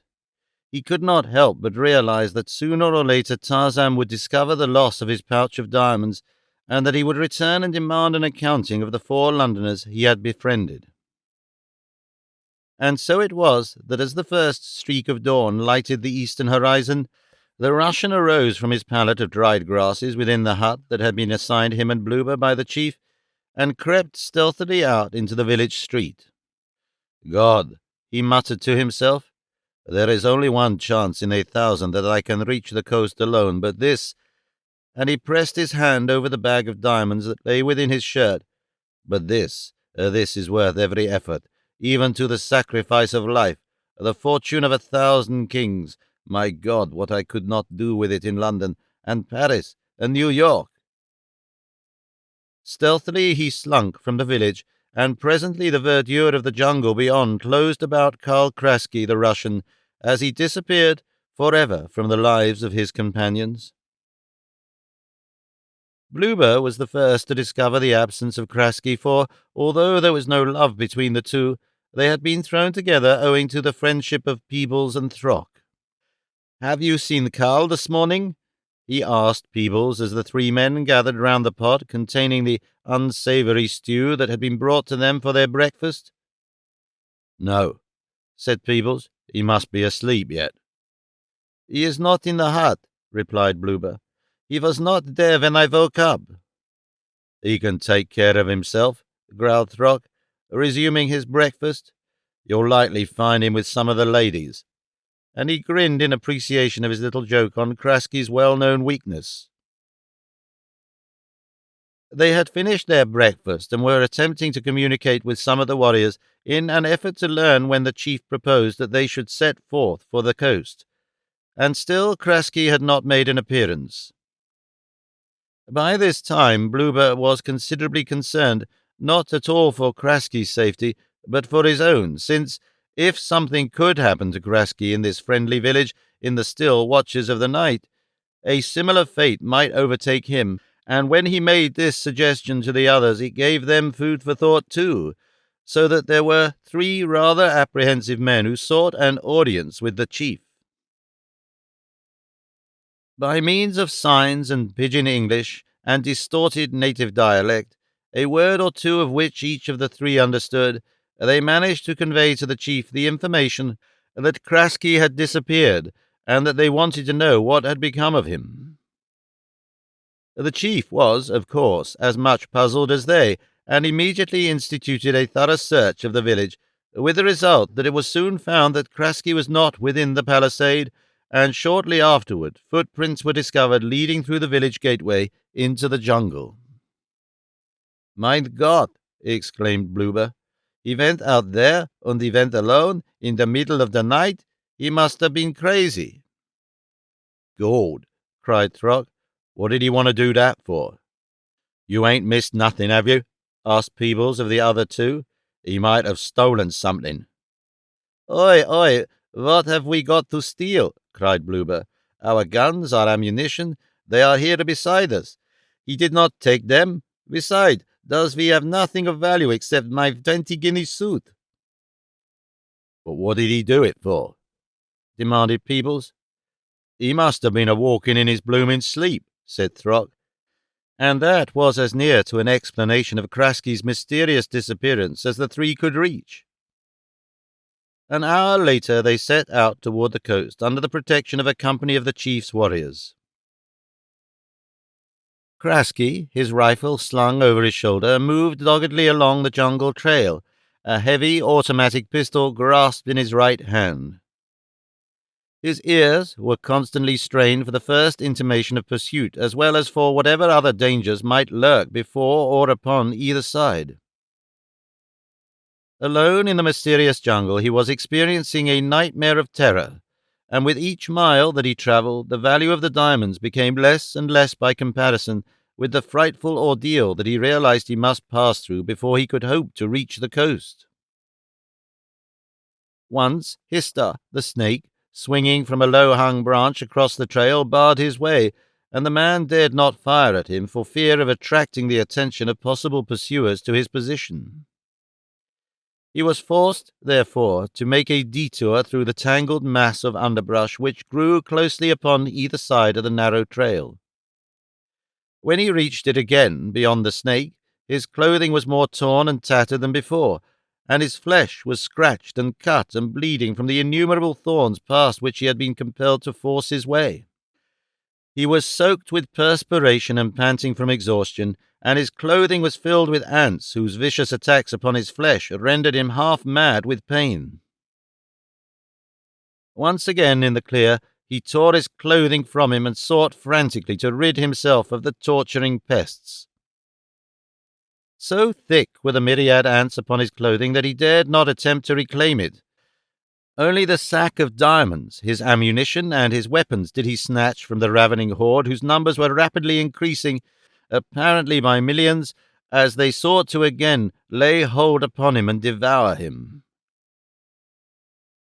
Shaking the bulk of the ants from the articles he had retrieved, Kraski dashed madly along the trail as naked as the day he was born, and when, a half-hour later, stumbling and at last falling exhausted, he lay panting upon the damp jungle earth, he realized the utter futility of his mad attempt to reach the coast alone even more fully than he ever could have under any other circumstances, since there is nothing that so paralyzes the courage and self-confidence of a civilized man as to be deprived of his clothing.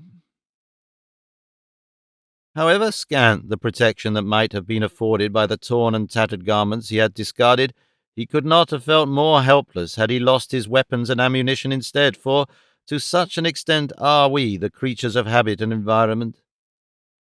It was, therefore, a terrified Kraski, already foredoomed to failure, who crawled fearfully along the jungle trail. That night, hungry and cold, he slept in the crotch of a great tree, while the hunting carnivore roared and coughed and growled through the blackness of the jungle about him. Shivering with terror, he started momentarily to fearful wakefulness, and when from exhaustion he would doze again, it was not to rest, but to dream of horrors that a sudden roar would merge into reality. Thus the long hours of a frightful night dragged out their tedious length until it seemed that dawn would never come. But it did, and once again he took up his stumbling way toward the west. Reduced by fear and fatigue and pain to a state bordering upon half-consciousness, he blundered on, with each passing hour becoming perceptibly weaker, for he had been without food or water since he had deserted his companions more than 30 hours before. Noon was approaching. Kraski was moving but slowly now, with frequent rests, and it was during one of these that there came to his numbed sensibilities an insistent suggestion of the voices of human beings not far distant. Quickly he shook himself and attempted to concentrate his waning faculties. He listened intently, and presently with a renewal of strength he arose to his feet. There was no doubt about it. He heard voices but a short distance away, and they sounded not like the tones of natives, but rather those of Europeans. Yet he was still careful, and so he crawled cautiously forward, until at a turning of the trail he saw before him a clearing dotted with trees which bordered the banks of a muddy stream. Near the edge of the river was a small hut, thatched with grasses and surrounded by a rude palisade and further protected by an outer boma of thorn bushes. It was from the direction of the hut that the voices were coming, and now he clearly discerned a woman's voice raised in protest and in anger, and replying to it the deep voice of a man. Slowly the eyes of Karl Kraski went wide in incredulity, not unmixed with terror, for the tones of the voice of the man he heard were the tones of the dead Esteban Miranda, and the voice of the woman was that of the missing Flora Hawkes, whom he had long since given up as dead also. But Karl Kraski was no great believer in the supernatural. Disembodied spirits need no huts or palisades or bomas of thorns. The owners of those voices were as live, as material as he. He started forward toward the hut, his hatred of Esteban and his jealousy almost forgotten in the relief he felt in the realization that he was to again have the companionship of creatures of his own kind. He had moved, however, but a few steps from the edge of the jungle when the woman's voice came again to his ear, and with it the sudden realization of his nakedness. He paused in thought, looking about him, and presently he was busily engaged gathering the long, broad-leaved jungle grasses, from which he fabricated a rude but serviceable skirt, which he fastened about his waist with a twisted rope of the same material. Then, with a feeling of renewed confidence, he moved forward toward the hut. Fearing that they might not recognize him at first, and taking him for an enemy, attack him, Kraski, before he reached the entrance to the palisade, called Esteban by name. Immediately the Spaniard came from the hut, followed by the girl. Had Kraski not heard his voice and recognized him by it, he would have thought him Tarzan of the Apes, so close was the remarkable resemblance. For a moment the two stood looking at the strange apparition before them. "Don't you know me?" asked Kraski. "I am Karl Kraski. You know me, Flora." "Karl!"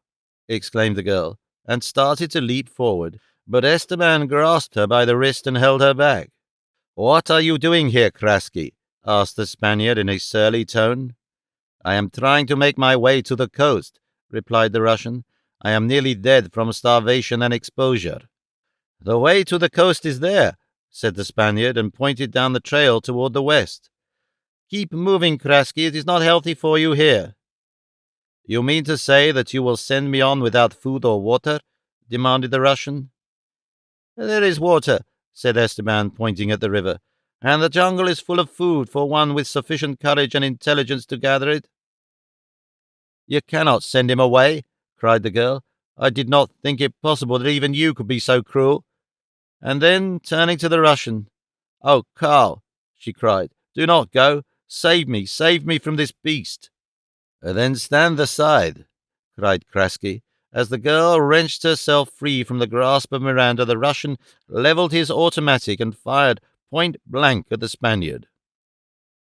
The bullet missed its target. The empty shell jammed in the breech, and as Kraski pulled the trigger again with no result, he glanced at his weapon and, discovering its uselessness, hurled it from him with an oath.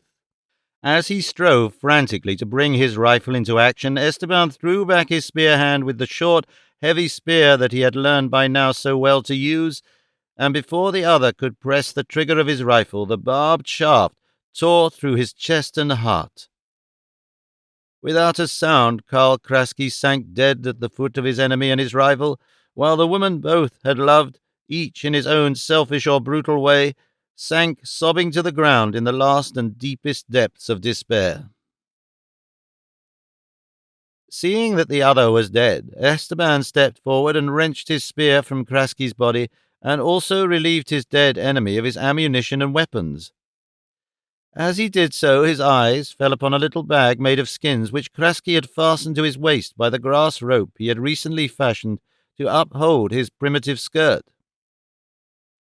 The Spaniard felt to the bag and tried to figure out the nature of its contents, coming to the conclusion that it was ammunition, but he did not examine it closely until he had carried the dead man's weapons into his hut, where he had also taken the girl, who crouched in a corner, sobbing. Poor Carl, she moaned, and then to the man facing her, "You beast." "Yes," he cried with a laugh, "I am a beast. I am Tarzan of the Apes, and that dirty Russian dared to call me Esteban.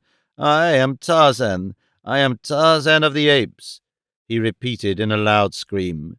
"Who dares call me otherwise dies. I will show them, he mumbled. The girl looked at him with wide and flaming eyes and shuddered. "Mad," she muttered. "Mad. My God, alone in the jungle with a maniac."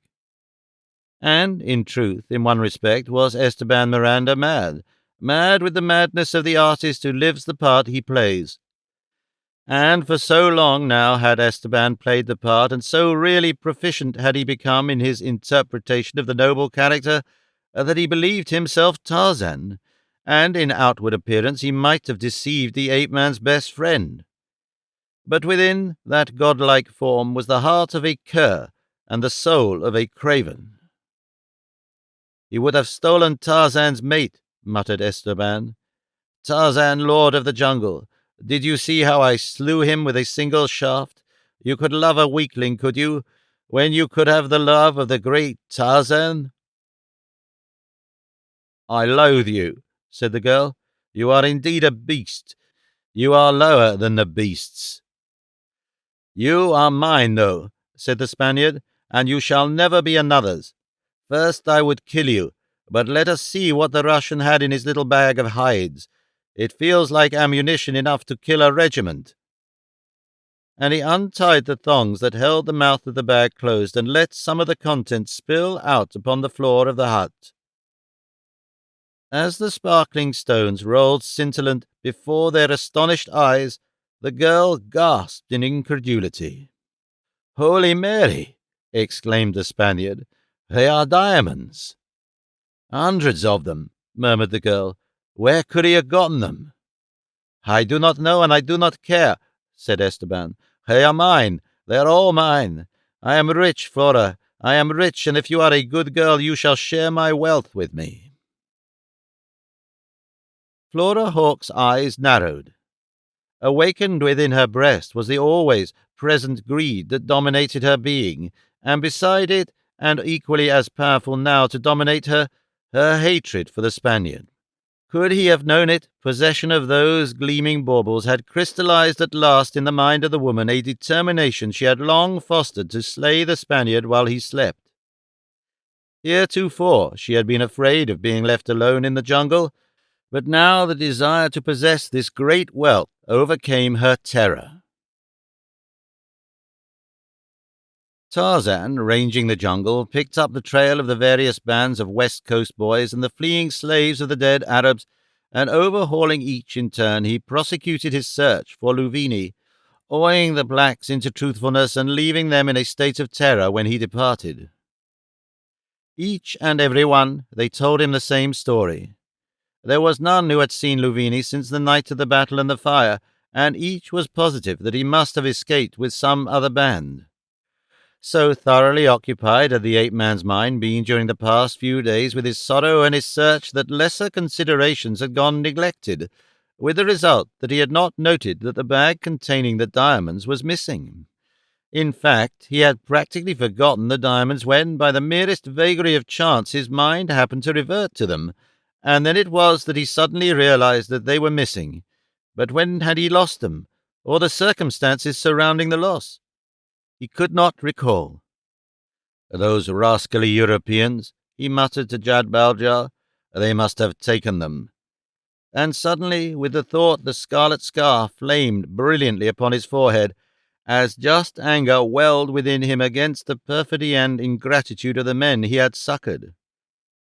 "Come," he said to Jad Baljar, "as we search for Louvini, we shall search for these others also."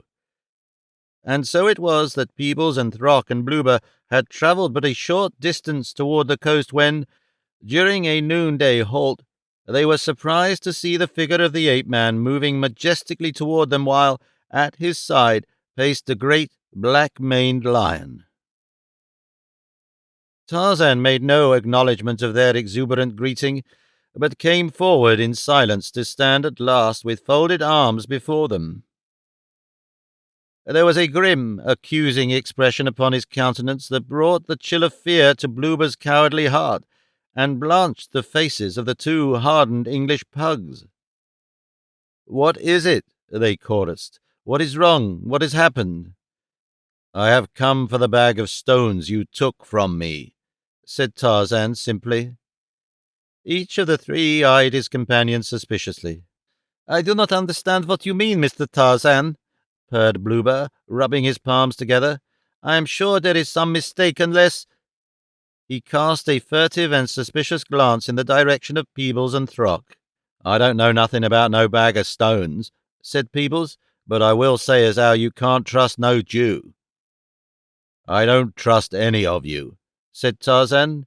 "I will give you 5 seconds to hand over the bag of stones, and if you don't produce it in that time, I shall have you thoroughly searched." "Sure," cried Bluber. Search me by all means. Why, Mr. Tarzan, I wouldn't take nothing from you for nothing." "There's something wrong here," growled Throck. "I ain't got nothing of yours, and I'm sure these two haven't neither." "Where is the other?" asked Tarzan. "Oh, Krasky. He disappeared the same night you brought us to that village. We ain't seen him since. That's it. I got it now. We wondered why he left, and now I see it as plain as the face on me nose. It was him that stole that bag of stones. That's what he's done. We've been trying to figure out ever since he left what he stole, and now I see it plain enough." "Sure," exclaimed Peebles. "That's it, and here we are, and that's that." "We might have knowed it. We might have knowed it," agreed Blueber. "But nevertheless, I'm going to have you all searched," said Tarzan. And when the headman came and Tarzan had explained what he desired, the three whites were quickly stripped and searched. Even their few belongings were thoroughly gone through, but no bag of stones was revealed. Without a word, Tarzan turned back toward the jungle, and in another moment the blacks and the three Europeans saw the leafy sea of foliage swallow the ape-man and the golden lion. "God help Krasky," exclaimed Peebles. "What do you suppose he wants with a bag of stones?" inquired Throck. "He must be a bit balmy, I'll say." "Balmy nothing," exclaimed Blueber. "There is but one kind of stones what Krasky would steal and run off into the jungle alone mit. Diamonds." Peebles and Throck opened their eyes in surprise. "The damned Russian!" exclaimed the former. "He double-crossed us. That's what he did." "He's likely as not saved our lives, says I," said Throck. "If this ape feller had found Krasky and the diamonds with us, we'd all have suffered alike. You couldn't have made him believe we didn't have a hand in it, and Krasky wouldn't have done nothing to help us out." "I hopes he catches the beggar," exclaimed Peebles fervently. They were startled into silence a moment later by the sight of Tarzan returning to the camp, but he paid no attention to the whites, going instead directly to the head man, with whom he conferred for several minutes. Then, once more, he turned and left. Acting on information gained from the head man, Tarzan struck off through the jungle in the general direction of the village where he had left the four whites in charge of the chief, and from which Krasky had later escaped alone. He moved rapidly, leaving Jad-Baljar to follow behind, covering the distance to the village in a comparatively short time, since he moved almost in an airline through the trees where there was no matted undergrowth to impede his progress. Outside the village gate he took up Krasky's spoor, now almost obliterated, it is true, but still legible to the keen perceptive faculties of the ape-man. This he followed swiftly, since Krasky had clung tenaciously to the open trail that wound in a general westward direction. The sun had dropped almost to the western treetops when Tarzan came suddenly upon a clearing beside a sluggish stream, near the banks of which stood a small, rude hut, surrounded by a palisade and a thorn boma. The ape-man paused and listened, sniffing the air with his sensitive nostrils, and then, on noiseless feet, he crossed the clearing toward the hut. In the grass outside the palisade lay the dead body of a white man, and a single glance told the ape-man that it was the fugitive whom he sought. Instantly he realized the futility of searching the corpse for the bag of diamonds, since it was a foregone conclusion that they were now in the possession of whoever had slain the Russian. A perfunctory examination revealed the fact that he was right in so far as the absence of the diamonds was concerned.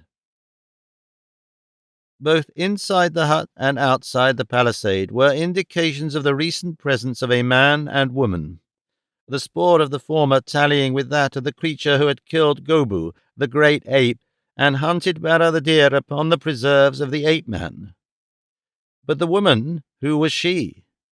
It was evident that she had been walking upon sore, tired feet, and that, in lieu of shoes, she wore bandages of cloth.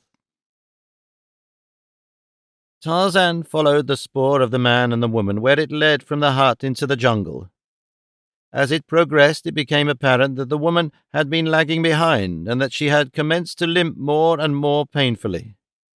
Her progress was very slow, and Tarzan could see that the man had not waited for her, but that he had been, in some places, a considerable distance ahead of her.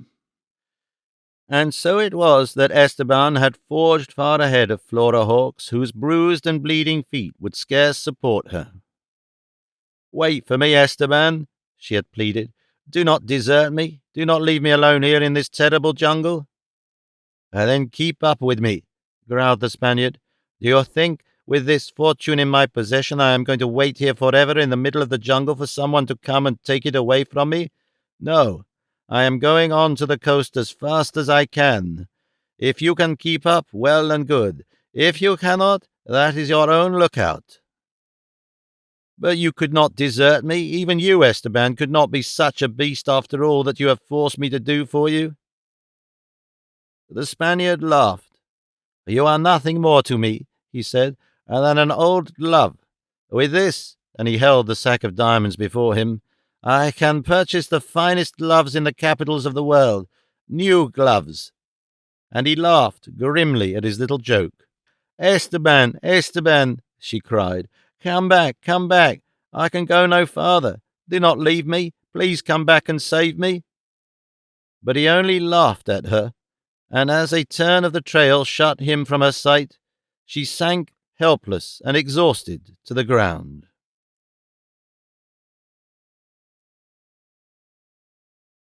Chapter 20. The Dead Return. That night, Esteban made his lonely camp beside a jungle trail that wound through the dry wash of an old riverbed, along which a tiny rivulet still trickled, affording the Spaniard the water which he craved. The obsession which possessed him that he was in truth Tarzan of the Apes imparted to him a false courage, so that he could camp alone upon the ground without recourse to artificial protection of any kind, and fortune had favoured him in this respect, in that it had sent no prowling beasts of prey to find him upon those occasions that he had dared too much. During the period that Flora Hawkes had been with him, he had built shelters for her, but now that he had deserted her and was again alone, he could not, in the role that he had assumed, consider so effeminate an act as the building of even a thorn boma for protection during the darkness of the night. He did, however, build a fire, for he had made a kill and had not yet reached a point of primitive savagery which permitted him even to imagine that he enjoyed raw meat. Having devoured what meat he wanted and filled himself at the little rivulet, Esteban came back and squatted before his fire, where he drew the pouch of diamonds from his loincloth and, opening it, spilled a handful of the precious gems into his palm.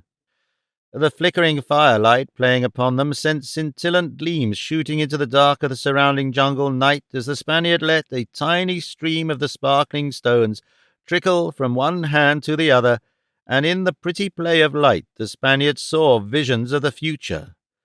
Power, luxury, beautiful women, all that great wealth might purchase for a man. With half-closed eyes he dreamed of the ideal that he should search the world over to obtain, the dream woman for whom he had always searched, the dream woman he had never found, the fit companion for such as Esteban Miranda imagined himself to be. Presently, through the dark lashes that veiled his narrowed lids, the Spaniard seemed to see before him in the flickering light of his campfire a vague materialization of the figure of his dream. A woman's figure, clothed in flowing diaphanous white, which appeared to hover just above him at the outer rim of his firelight at the summit of the ancient river bank. It was strange how the vision persisted. Esteban closed his eyes tightly, and then opened them ever so little, and there, as it had been before he closed them, the vision remained. And then he opened his eyes wide, and still the figure of the woman in white floated above him. Esteban Miranda went suddenly pale. "Mother of God!" he cried. "It is Flora! She is dead and has come back to haunt me!" With staring eyes he slowly rose to his feet to confront the apparition, when in soft and gentle tones it spoke. "Heart of my heart!" it cried. "It is really you?" Instantly Esteban realized that this was no disembodied spirit, nor was it Flora. But who was it? Who was this vision of beauty alone in the savage African wilderness? Very slowly now it was descending the embankment and coming toward him. Esteban returned the diamonds to the pouch and replaced it inside his loincloth. With outstretched arms, the girl came toward him. my love, she cried. Do not tell me that you do not know me." She was close enough now for the Spaniard to see her rapidly rising and falling breasts, and her lips trembling with love and passion. A sudden wave of hot desire swept over him, so with outstretched arms he sprang forward to meet her and crush her to his breast. Tarzan, following the spoor of the man and the woman, moved in a leisurely manner along the jungle trail, for he realized that no haste was essential to overtake these two, nor was he at all surprised when he came suddenly upon the huddled figure of a woman, lying in the center of the pathway. He knelt beside her and laid a hand upon her shoulder, eliciting a startled scream. "God," she cried, "this is the end." "You are in no danger," said the ape-man. "I will not harm you." She turned her eyes and looked up at him. At first she thought he was Esteban. "You have come back to save me, Esteban?" she asked. "Esteban?" he exclaimed. "I am not Esteban. That is not my name." And then she recognized him. "Lord Greystoke," she cried. "It is really you?" "Yes," he said. "And who are you?" "I am Flora Hawkes. I was Lady Greystoke's maid." "I remember you," he said. "What are you doing here?" "I am afraid to tell you," she said. "I am afraid of your anger." "Tell me," he commanded. "You should know, Flora, that I do not harm women." "We came to get gold from the vaults of Opar," she said. "But that you know." "I know nothing of it," he replied. "Do you mean that you were with those Europeans who drugged me and left me in their camp?" "Yes," she said. "We got the gold, but you came with your Waziri and took it from us." "I came with no Waziri and took nothing from you," said Tarzan. "I do not understand you." She raised her eyebrows in surprise, for she knew that Tarzan of the Apes did not lie. "We became separated," she said, "after our men turned against us. Esteban stole me from the others, and then, after a while, Krasky found us. He was the Russian. He came with a bag full of diamonds, and then Esteban killed him and took the diamonds." It was now Tarzan's turn to experience surprise. "And Esteban is the man who is with you?" he asked. "Yes," she said, "but he has deserted me. I could not walk farther on my sore feet. He has gone and left me here to die, and he has taken the diamonds with him." "We shall find him," said the ape-man. "Come." "But I cannot walk," said the girl. "That is a small matter," he said, and stooping lifted her to his shoulder. Easily the ape-man bore the exhausted girl along the trail. "It is not far to water," he said, "and water is what you need. It will help to revive you and give you strength, and perhaps I shall be able to find food for you soon." "Why are you so good to me?" asked the girl. "You are a woman. I could not leave you alone in the jungle to die, no matter what you may have done," replied the ape-man, and Flora Hawkes could only sob a broken plea for forgiveness for the wrong she had done him. It grew quite dark, but still they moved along the silent trail until presently Tarzan caught in the distance the reflection of firelight. "I think we shall soon find your friend," he whispered. "Make no noise." A moment later his keen ears caught the sound of voices. He halted and lowered the girl to her feet. "If you cannot follow," he said, "wait here. I do not wish him to escape. I will return for you. If you can follow on slowly, do so." And then he left her and made his way cautiously forward toward the light and the voices. He heard Flora Hawkes moving directly behind him. It was evident that she could not bear the thought of being left alone again in the dark jungle. Almost simultaneously, Tarzan heard a low whine a few paces to his right. "Jad Baljar," he whispered in a low voice, "heel." And the great black-maned lion crept close to him, and Flora Hawkes, stifling a scream, rushed to his side and grasped his arms. "Silence," he whispered. Jadbaljah will not harm you."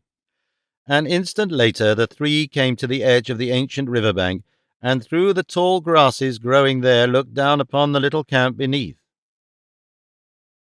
Tarzan, to his consternation, saw a counterpart of himself standing before a little fire, while slowly approaching the man with outstretched arms was a woman, draped in flowing white. He heard her words, soft words of love and endearment, and at the sound of the voice and the scent spore that a vagrant wind carried suddenly to his nostrils, a strange complex of emotion overwhelmed him. Happiness, despair, rage, love, and hate. He saw the man at the fire step forward with open arms to take the woman to his breast, and then Tarzan separated the grasses and stepped to the very edge of the embankment, his voice shattering the jungle with a single word. "Jane," he cried, and instantly the man and woman turned and looked up at him, where his figure was dimly revealed in the light of the campfire.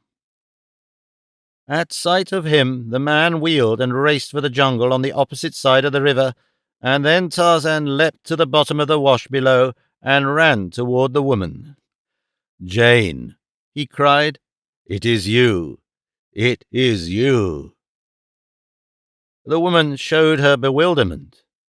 She looked first at the retreating figure of the man she had been about to embrace, and then turned her eyes toward Tarzan. She drew her fingers across her brow and looked back toward Esteban, but Esteban was no longer in sight. Then she took a faltering step toward the ape-man. "My God," she cried, "what does it mean? Who are you? And if you are Tarzan, who was he?" "I am Tarzan, Jane," said the ape-man. She looked back and saw Flora Hawkes approaching. "Yes," she said, "you are Tarzan. I saw you when you ran off into the jungle with Flora Hawkes. I cannot understand, John. I could not believe that you, even had you suffered an accident to your head, could have done such a thing." "I run off into the jungle with Flora Hawkes?" he asked in unfeigned surprise. "I saw you," said Jane. The ape-man turned toward Flora. "I do not understand it," he said. "It was Esteban who ran off into the jungle with me, Lady Greystoke," said the girl. "It was Esteban who was about to deceive you again. This is indeed Lord Greystoke. The other was an impostor who only just deserted me and left me to die in the jungle. Had not Lord Greystoke come when he did, I should be dead by now." Lady Greystoke took a faltering step toward her husband. "Ah, John," she said, "I knew it could not have been you. My heart told me, but my eyes deceived me. Quick," she cried, "that impostor must be captured. Hurry, John, before he escapes." "Let him go," said the ape-man. "As much as I want him, as much as I want that which he has stolen from me, I will not leave you alone again in the jungle, Jane, even to catch him." "But Jadbaljah," she cried, "what of him?" "Ah," cried the ape-man, "I had forgotten." And turning to the lion, he pointed toward the direction that the Spaniard had escaped. "Fetch him, Jadbaljah," he cried, and with a bound the tawny beast was off upon the spoor of his quarry. "He will kill him?" asked Flora Hawkes, shuddering, and yet at heart she was glad of the just fate that was overtaking the Spaniard. "No, he will not kill him," said Tarzan of the Apes. "He may maul him a bit, but he will bring him back alive, if it is possible." And then, as though the fate of the fugitive was already forgotten, he turned toward his mate. "Jane," he said, "Usula told me that you were dead. He said that they found your burned body in the Arab village and that they buried it there. How is it, then, that you are here alive and unharmed? I have been searching the jungles for Louvini to avenge your death. Perhaps it is well that I did not find him." "You would never have found him," replied Jane Clayton, "but I cannot understand why Usula should have told you that he had found my body and buried it." "Some prisoners that he took," replied Tarzan, "told him that Louvini had taken you bound hand and foot into one of the Arab huts near the village gateway, and that there he had further secured you to a stake driven into the floor of the hut. After the village had been destroyed by fire, Usula and the other Waziri returned to search for you with some of the prisoners they had taken, who pointed out the location of the hut, where the charred remains of a human body were found beside a burned stake to which it had apparently been tied. "Ah!" exclaimed the girl. "I see. Luvini did bind me hand and foot and tie me to the stake, but later he came back into the hut and removed the bonds. He attempted to attack me. How long we fought I do not know, but so engrossed were we in our struggle that neither one of us was aware of the burning of the village about us.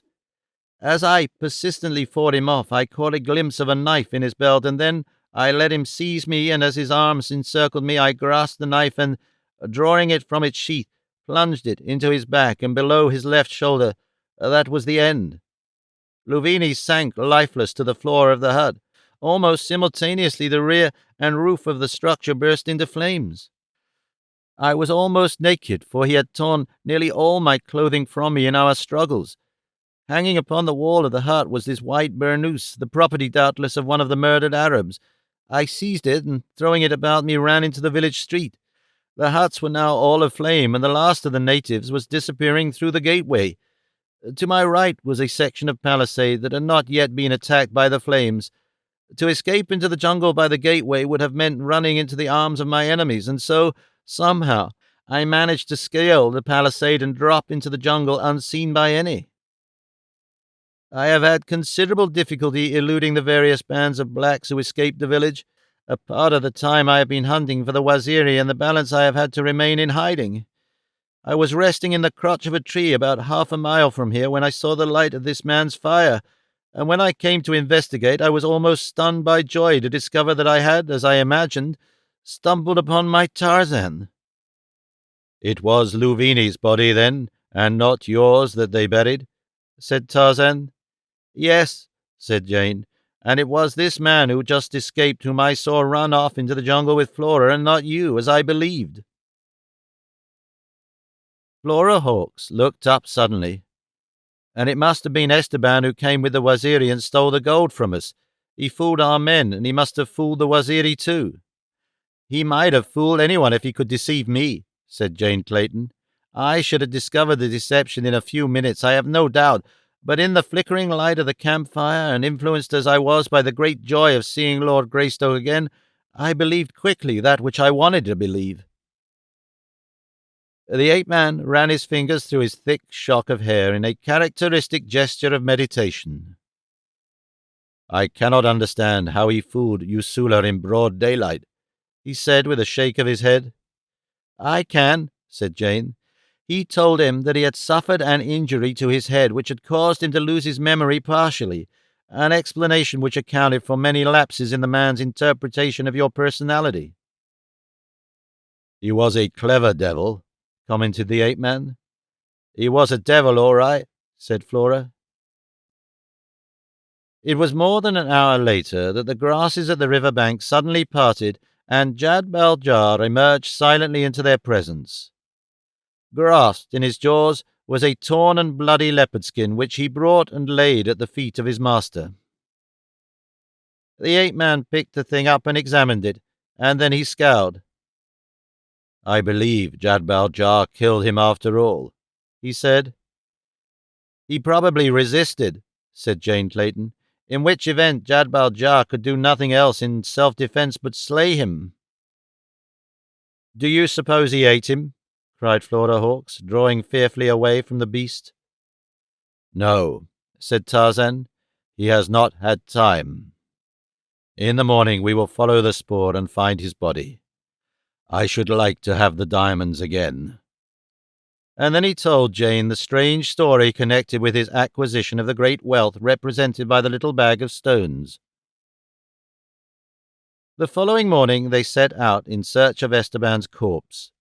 The trail led through dense brush and thorns to the edge of the river farther downstream, and there it disappeared, and though the ape-man searched both sides of the river for a couple of miles above and below the point at which they had lost the spoor, he found no further sign of the Spaniard. There was blood along the tracks that Esteban had made, and blood upon the grasses at the river's brim. At last, the ape-man returned to the two women. "That is the end of the man who would be Tarzan," he said. "Do you think he is dead?" asked Jane. "Yes, I am sure of it," said the ape-man. "From the blood, I imagine that Jad-Bal-Jar mauled him, but that he managed to break away and get into the river. The fact that I can find no indication of his having reached the bank within a reasonable distance of this spot leads me to believe that he has been devoured by crocodiles." Again, Flora Hawkes shuddered. "He was a wicked man," she said, "but I would not wish even the wickedest such a fate as that." The ape-man shrugged. "He brought it upon himself, and doubtless the world is better off without him." "It was my fault," said Flora. "It was my wickedness that brought him and the others here. I told them of what I had heard of the gold in the treasure vaults of Opard. It was my idea to come here and steal it, and to find a man who could impersonate Lord Greystoke. Because of my wickedness, many men have died, and you, Lord Greystoke, and your lady have almost met your death. I do not dare to ask for forgiveness." Jane Clayton put her arm about the girl's shoulder. "Avarice has been the cause of many crimes since the world began," she said. "And when crime is invoked in its aid, it assumes its most repulsive aspect and brings most often its own punishment, as you, Flora, may well testify. For my part, I forgive you. I imagine that you have learned your lesson." "You have paid a heavy price for your folly," said the ape-man. "You have been punished enough. We will take you to your friends who are on their way to the coast under escort of a friendly tribe.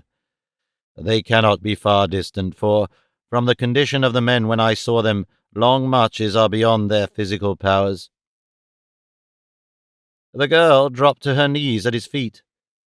"How can I thank you for your kindness?" she said.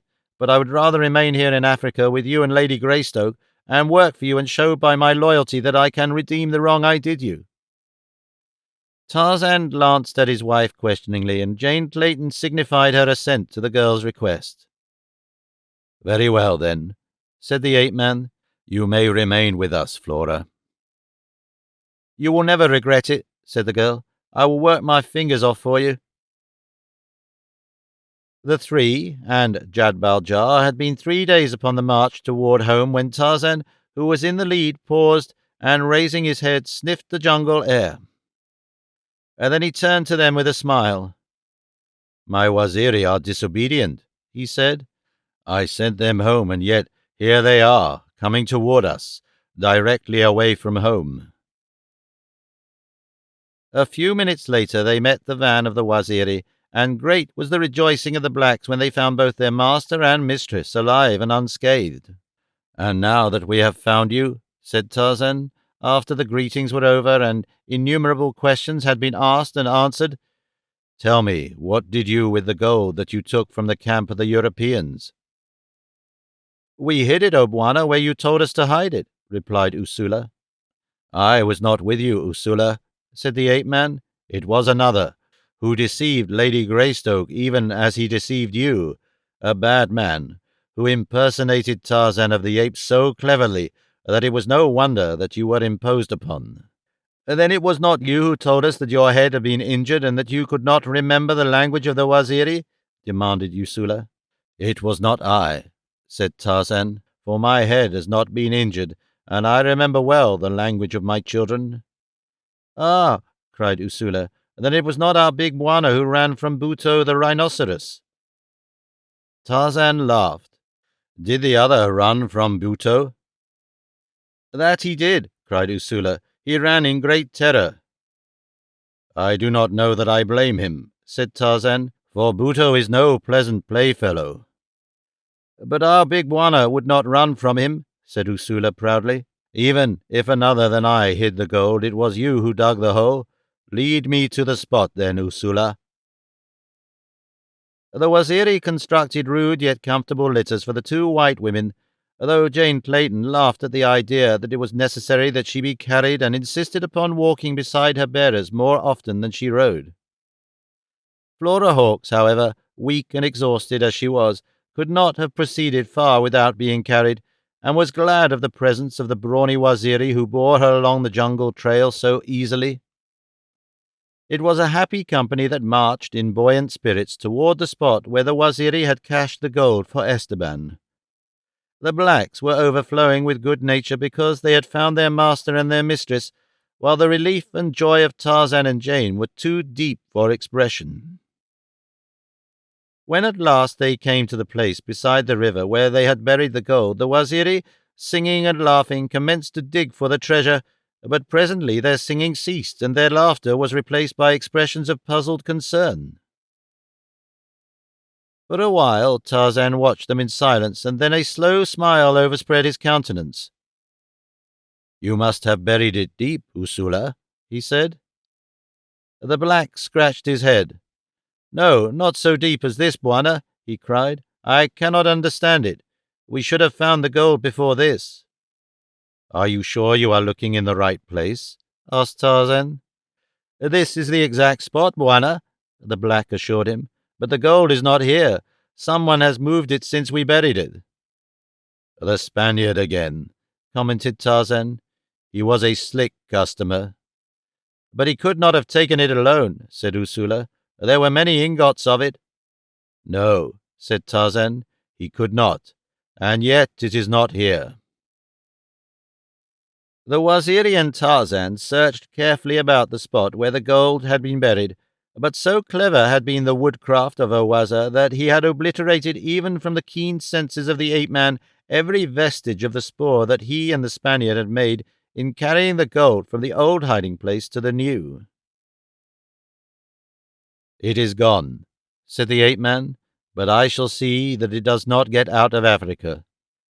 And he dispatched runners in various directions to notify the chiefs of the friendly tribes surrounding his domain to watch carefully every safari crossing their territory, and to let none pass who carried gold. "That will stop them," he said after the runners had departed.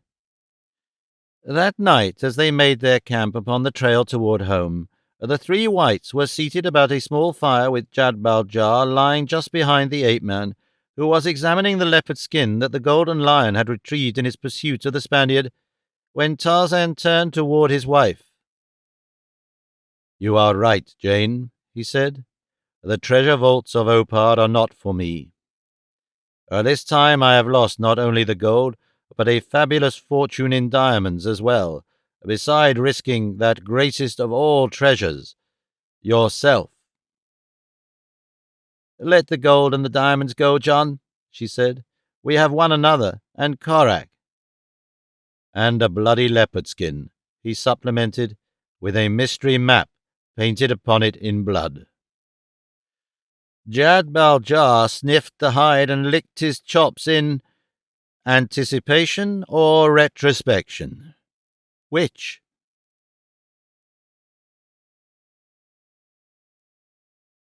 Chapter 21. An Escape and a Capture. At sight of the true Tarzan, Esteban Miranda turned and fled blindly into the jungle.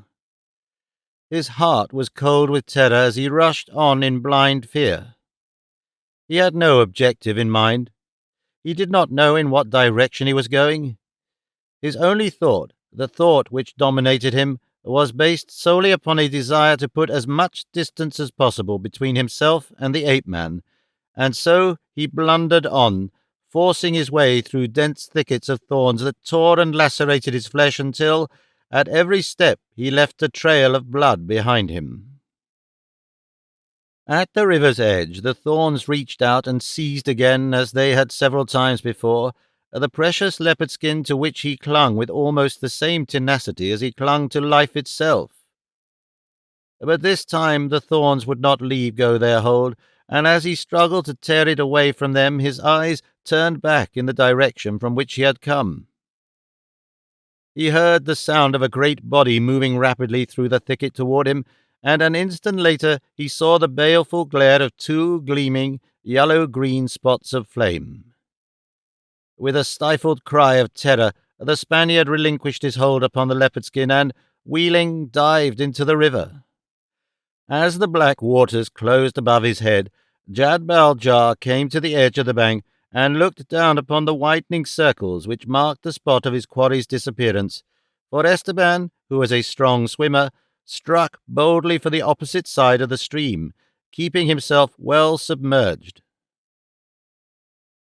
For a moment the Golden Lion scanned the surface of the river, and then he turned and sniffed at the hide the Spaniard had been forced to leave behind, and grasping it in his jaws, tore it from the thorns that held it, and carried it back to lay it at the feet of his master.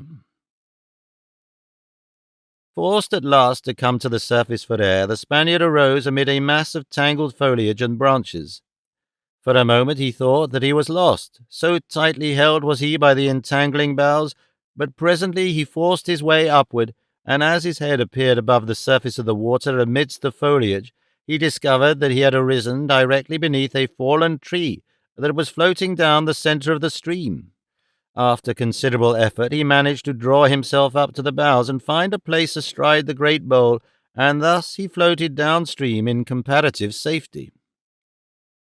He breathed a deep sigh of relief as he realized with what comparative ease he had escaped the just vengeance of the ape-man. It is true that he bemoaned the loss of the hide which carried the map to the location of the hidden gold, but he still retained in his possession a far greater treasure, and as he thought of it, his hands gloatingly fondled the bag of diamonds fastened to his loincloth. Yet, even though he possessed this great fortune in diamonds, his avaricious mind constantly returned to the golden ingots by the waterfall. "Hawazza will get it," he muttered to himself. "I never had trusted the black dog, and when he deserted me I knew well enough what his plans were." All night long Esteban Miranda floated downstream upon the fallen tree, seeing no sign of life, until shortly after daybreak he passed a native village upon the shore. It was the village of Obebe, the cannibal, and at sight of the strange figure of the white giant floating down the stream upon the bole of a tree, the young woman who espied him raised a great hue and cry until the population of the village lined the shore watching him pass. "It is a strange god," cried one. "It is the river devil," said the witch-doctor. "He is a friend of mine. Now, indeed, shall we catch many fish, if for each 10 that you catch you give one to me." "It is not the river devil," rumbled the deep voice of Obebe, the cannibal. "You are getting old," he said to the witch-doctor, "and of late your medicine has been poor medicine, and now you tell me that Obebe's greatest enemy is the river devil. That is Tarzan of the Apes. Obebe knows him well." And in truth, every cannibal chief in the vicinity knew Tarzan of the Apes well, and feared and hated him, for relentless had been the ape-man's war against them. "It is Tarzan of the Apes," repeated Obebe, "and he is in trouble. Perhaps it is our chance to capture him." He called his warriors about him, and presently 100 brawny young bucks started at a jog-trot down the trail that paralleled the river. For miles they followed the slowly moving tree which carried Esteban Miranda, until at last at a bend in the river the tree was caught in the outer circle of a slow-moving eddy, which carried it beneath the overhanging limbs of trees growing close to the river's edge. Cramped and chilled and hungry as he was, Esteban was glad of the opportunity to desert his craft and gain the shore. And so, laboriously, he drew himself up among the branches of the tree that momentarily offered him a haven of retreat from the river, and crawling to its stem lowered himself to the ground beneath, unconscious of the fact that in the grasses around him squatted 100 cannibal warriors. Leaning against the bole of the tree, the Spaniard rested for a moment. He felt for the diamonds and found that they were safe. "I am a lucky devil after all," he said aloud, and almost simultaneously the 50 blacks arose about him and leapt upon him. So sudden was the attack, so overwhelming the force, that the Spaniard had no opportunity to defend himself against them, with the result that he was down and securely bound almost before he could realize what was happening to him. "Ah, Tarzan of the Apes, I have you at last," gloated Obebe, the cannibal. But Esteban did not understand a word the man said, and so he could make no reply. He talked to Obebi in English, but that language the latter did not understand. Of only one thing was Esteban certain, that he was a prisoner and that he was being taken back toward the interior. When they reached Obebi's village, there was great rejoicing on the part of the women and the children and the warriors who had remained behind, but the witch-doctor shook his head and made wry faces and dire prophecies. "You have seized the river devil," he said. "We shall catch no more fish, and presently a great sickness will fall upon Obebi's people, and they will all die like flies." But Obebi only laughed at the witch-doctor, for, being an old man and a great king, he had accumulated much wisdom, and with the acquisition of wisdom, man is more inclined to be skeptical in matters of religion. "You may laugh now, Obebi," said the witch-doctor, "but later you will not laugh. Wait and see." "When with my own hands I kill Tarzan of the apes, then indeed shall I laugh," replied the chief. "And when I and my warriors have eaten his heart and his flesh, then indeed shall we no longer fear any of your devils." "Wait," cried the witch-doctor angrily, "and you shall see." They took the Spaniard, securely bound, and threw him into a filthy hut, through the doorway of which he could see the women of the village preparing cooking fires and pots for the feast of the coming night. A cold sweat stood out upon the brow of Esteban Miranda as he watched these gruesome preparations, the significance of which he could not misinterpret, when coupled with the gestures and the glances that were directed toward the hut where he lay by the inhabitants of the village. The afternoon was almost spent, and the Spaniard felt that he could count the hours of life remaining to him upon possibly 2 fingers of one hand, when there came from the direction of the river a series of piercing screams, which shattered the quiet of the jungle and brought the inhabitants of the village to startled attention, and an instant later sent them in a mad rush in the direction of the fear-laden shrieks. But they were too late, and reached the river only just in time to see a woman dragged beneath the surface by a huge crocodile. "Ah, Obebi, what did I tell you?" demanded the witch-doctor exultantly. "Already has the devil-god commenced his revenge upon your people." The ignorant villagers, steeped in superstition, looked fearfully from their witch-doctor to their chief. Obebi scowled. "He is Tarzan of the apes," he insisted. "He is the river devil who has taken the shape of Tarzan of the apes," insisted the witch-doctor. "We shall see," replied Obebi. "If he is the river devil, he can escape our bonds. If he is Tarzan of the apes, he cannot. If he is the river devil, he will not die a natural death like men die, but will live on forever. If he is Tarzan of the apes, some day he will die. We will keep him then, and see, and that will prove whether or not he is Tarzan of the apes or the river devil." "How?" asked the witch-doctor. "It is very simple," replied Obebi. "If some morning we find that he has escaped, we will know that he is the river devil, and because we have not harmed him, but have fed him well while he has been here in our village, he will befriend us and no harm will come of it. But if he does not escape, we will know that he is Tarzan of the apes, provided he dies a natural death, and so, if he does not escape, we shall keep him until he dies, and then we shall know that he was, indeed, Tarzan of the apes." "But suppose he does not die?" asked the witch-doctor, scratching his woolly head. "Then," exclaimed Obebi triumphantly, "we will know that you are right, and that he was indeed the river devil." Obebi went and ordered women to take food to the Spaniard while the witch-doctor stood where Obebi had left him in the middle of the street, still scratching his head in thought. And thus was Esteban Miranda, possessor of the most fabulous fortune in diamonds that the world had ever known, condemned to life imprisonment in the village of Obebi the cannibal. While he had been lying in the hut, his traitorous confederate, Owaza, from the opposite bank of the river, from the spot where he and Esteban had hidden the golden ingots, saw Tarzan and his waziri come and search for the gold and go away again. And the following morning Owaza came with 50 men whom he had recruited from a neighboring village, and dug up the gold and started with it toward the coast. That night Owaza made camp just outside a tiny village of a minor chief, who was weak in warriors.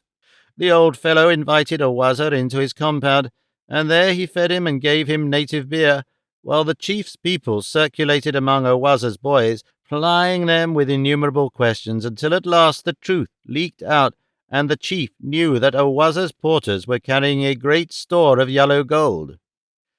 When the chief learned this for certain, he was much perturbed, but finally a smile crossed his face as he talked with the half-drunken Owaza.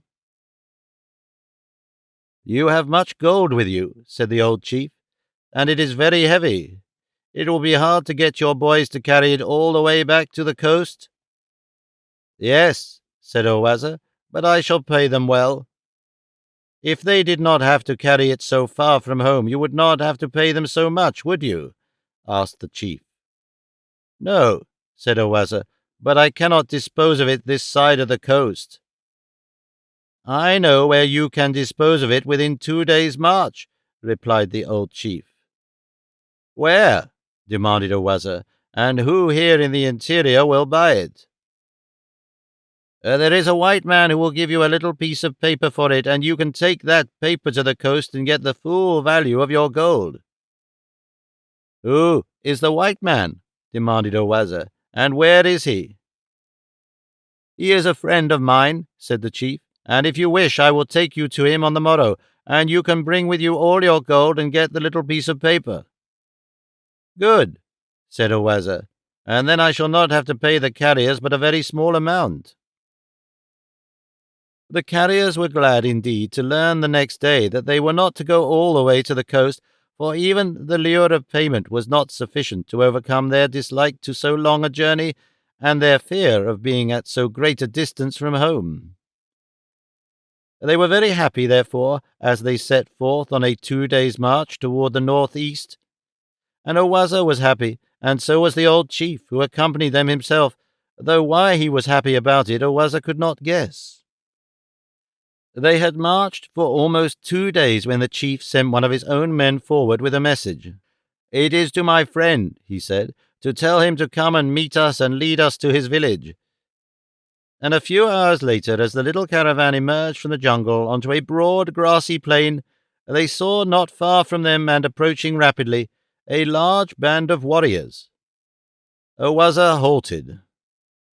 "Who are those?" he demanded. "Those are the warriors of my friend," replied the chief, "and he is with them, see?" And he pointed toward a figure at the head of the blacks, who were approaching at a trot, their spears and white plumes gleaming in the sunshine. "They come for war and not for peace," said Owaza tearfully. "That depends upon you, Owaza," replied the chief. "I do not understand you," said Owaza.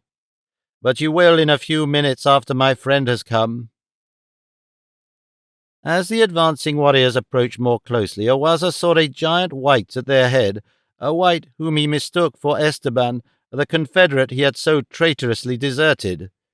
He turned upon the chief. "You have betrayed me," he cried. "Wait," said the old chief. "Nothing that belongs to you shall be taken from you." "The gold is not his," cried Owaza. "He stole it." And he pointed at Tarzan, who had approached and halted before him, but who ignored him entirely and turned to the chief. "Your runner came," he said to the old man, "and brought your message. And Tarzan and his Waziri have come to see what they could do for their old friend." The chief smiled. "Your runner came to me, O Tarzan, 4 days since, and 2 days later came this man with his carriers, bearing golden ingots toward the coast. I told him that I had a friend who would buy them, giving him a little piece of paper for them, but that, of course, only in case the gold belonged to Owaza." The ape-man smiled. "You have done well, my friend," he said. "The gold does not belong to Owaza." "It does not belong to you either," cried Owaza. "You are not Tarzan of the Apes. I know you. You came with 4 white men and the white woman to steal the gold from Tarzan's country, and then you stole it from your own friends." The chief and the waziri laughed. The ape-man smiled one of his slow smiles.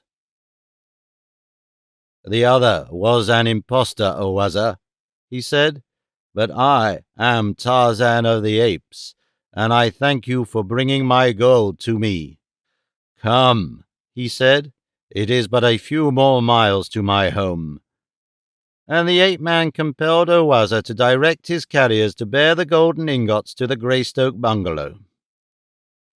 There, Tarzan fed the carriers and paid them, and the next morning sent them back toward their own country, and he sent Owaza with them, but not without a gift of value, accompanied with an admonition that the black never again return to Tarzan's country. When they had all departed, and Tarzan and Jane and Korak were standing upon the veranda of the bungalow with Jadbal Jar lying at their feet, the ape-man threw an arm about his mate's shoulders. "I shall have to retract what I said about the gold of Opar not being for me, for you see before you a new fortune that has come all the way from the treasure vaults of Opar without any effort on my part. Now, if someone would only bring your diamonds back," laughed Jane. "No chance of that," said Tarzan. "They are unquestionably at the bottom of the Ugogo River." And far away upon the banks of the Ugogo, in the village of Obebi the cannibal, Esteban Miranda lay in the filth of the hut that had been assigned to him, gloating over the fortune that he could never utilize as he entered upon a life of captivity that the stubbornness and superstition of Obebi had doomed him to undergo.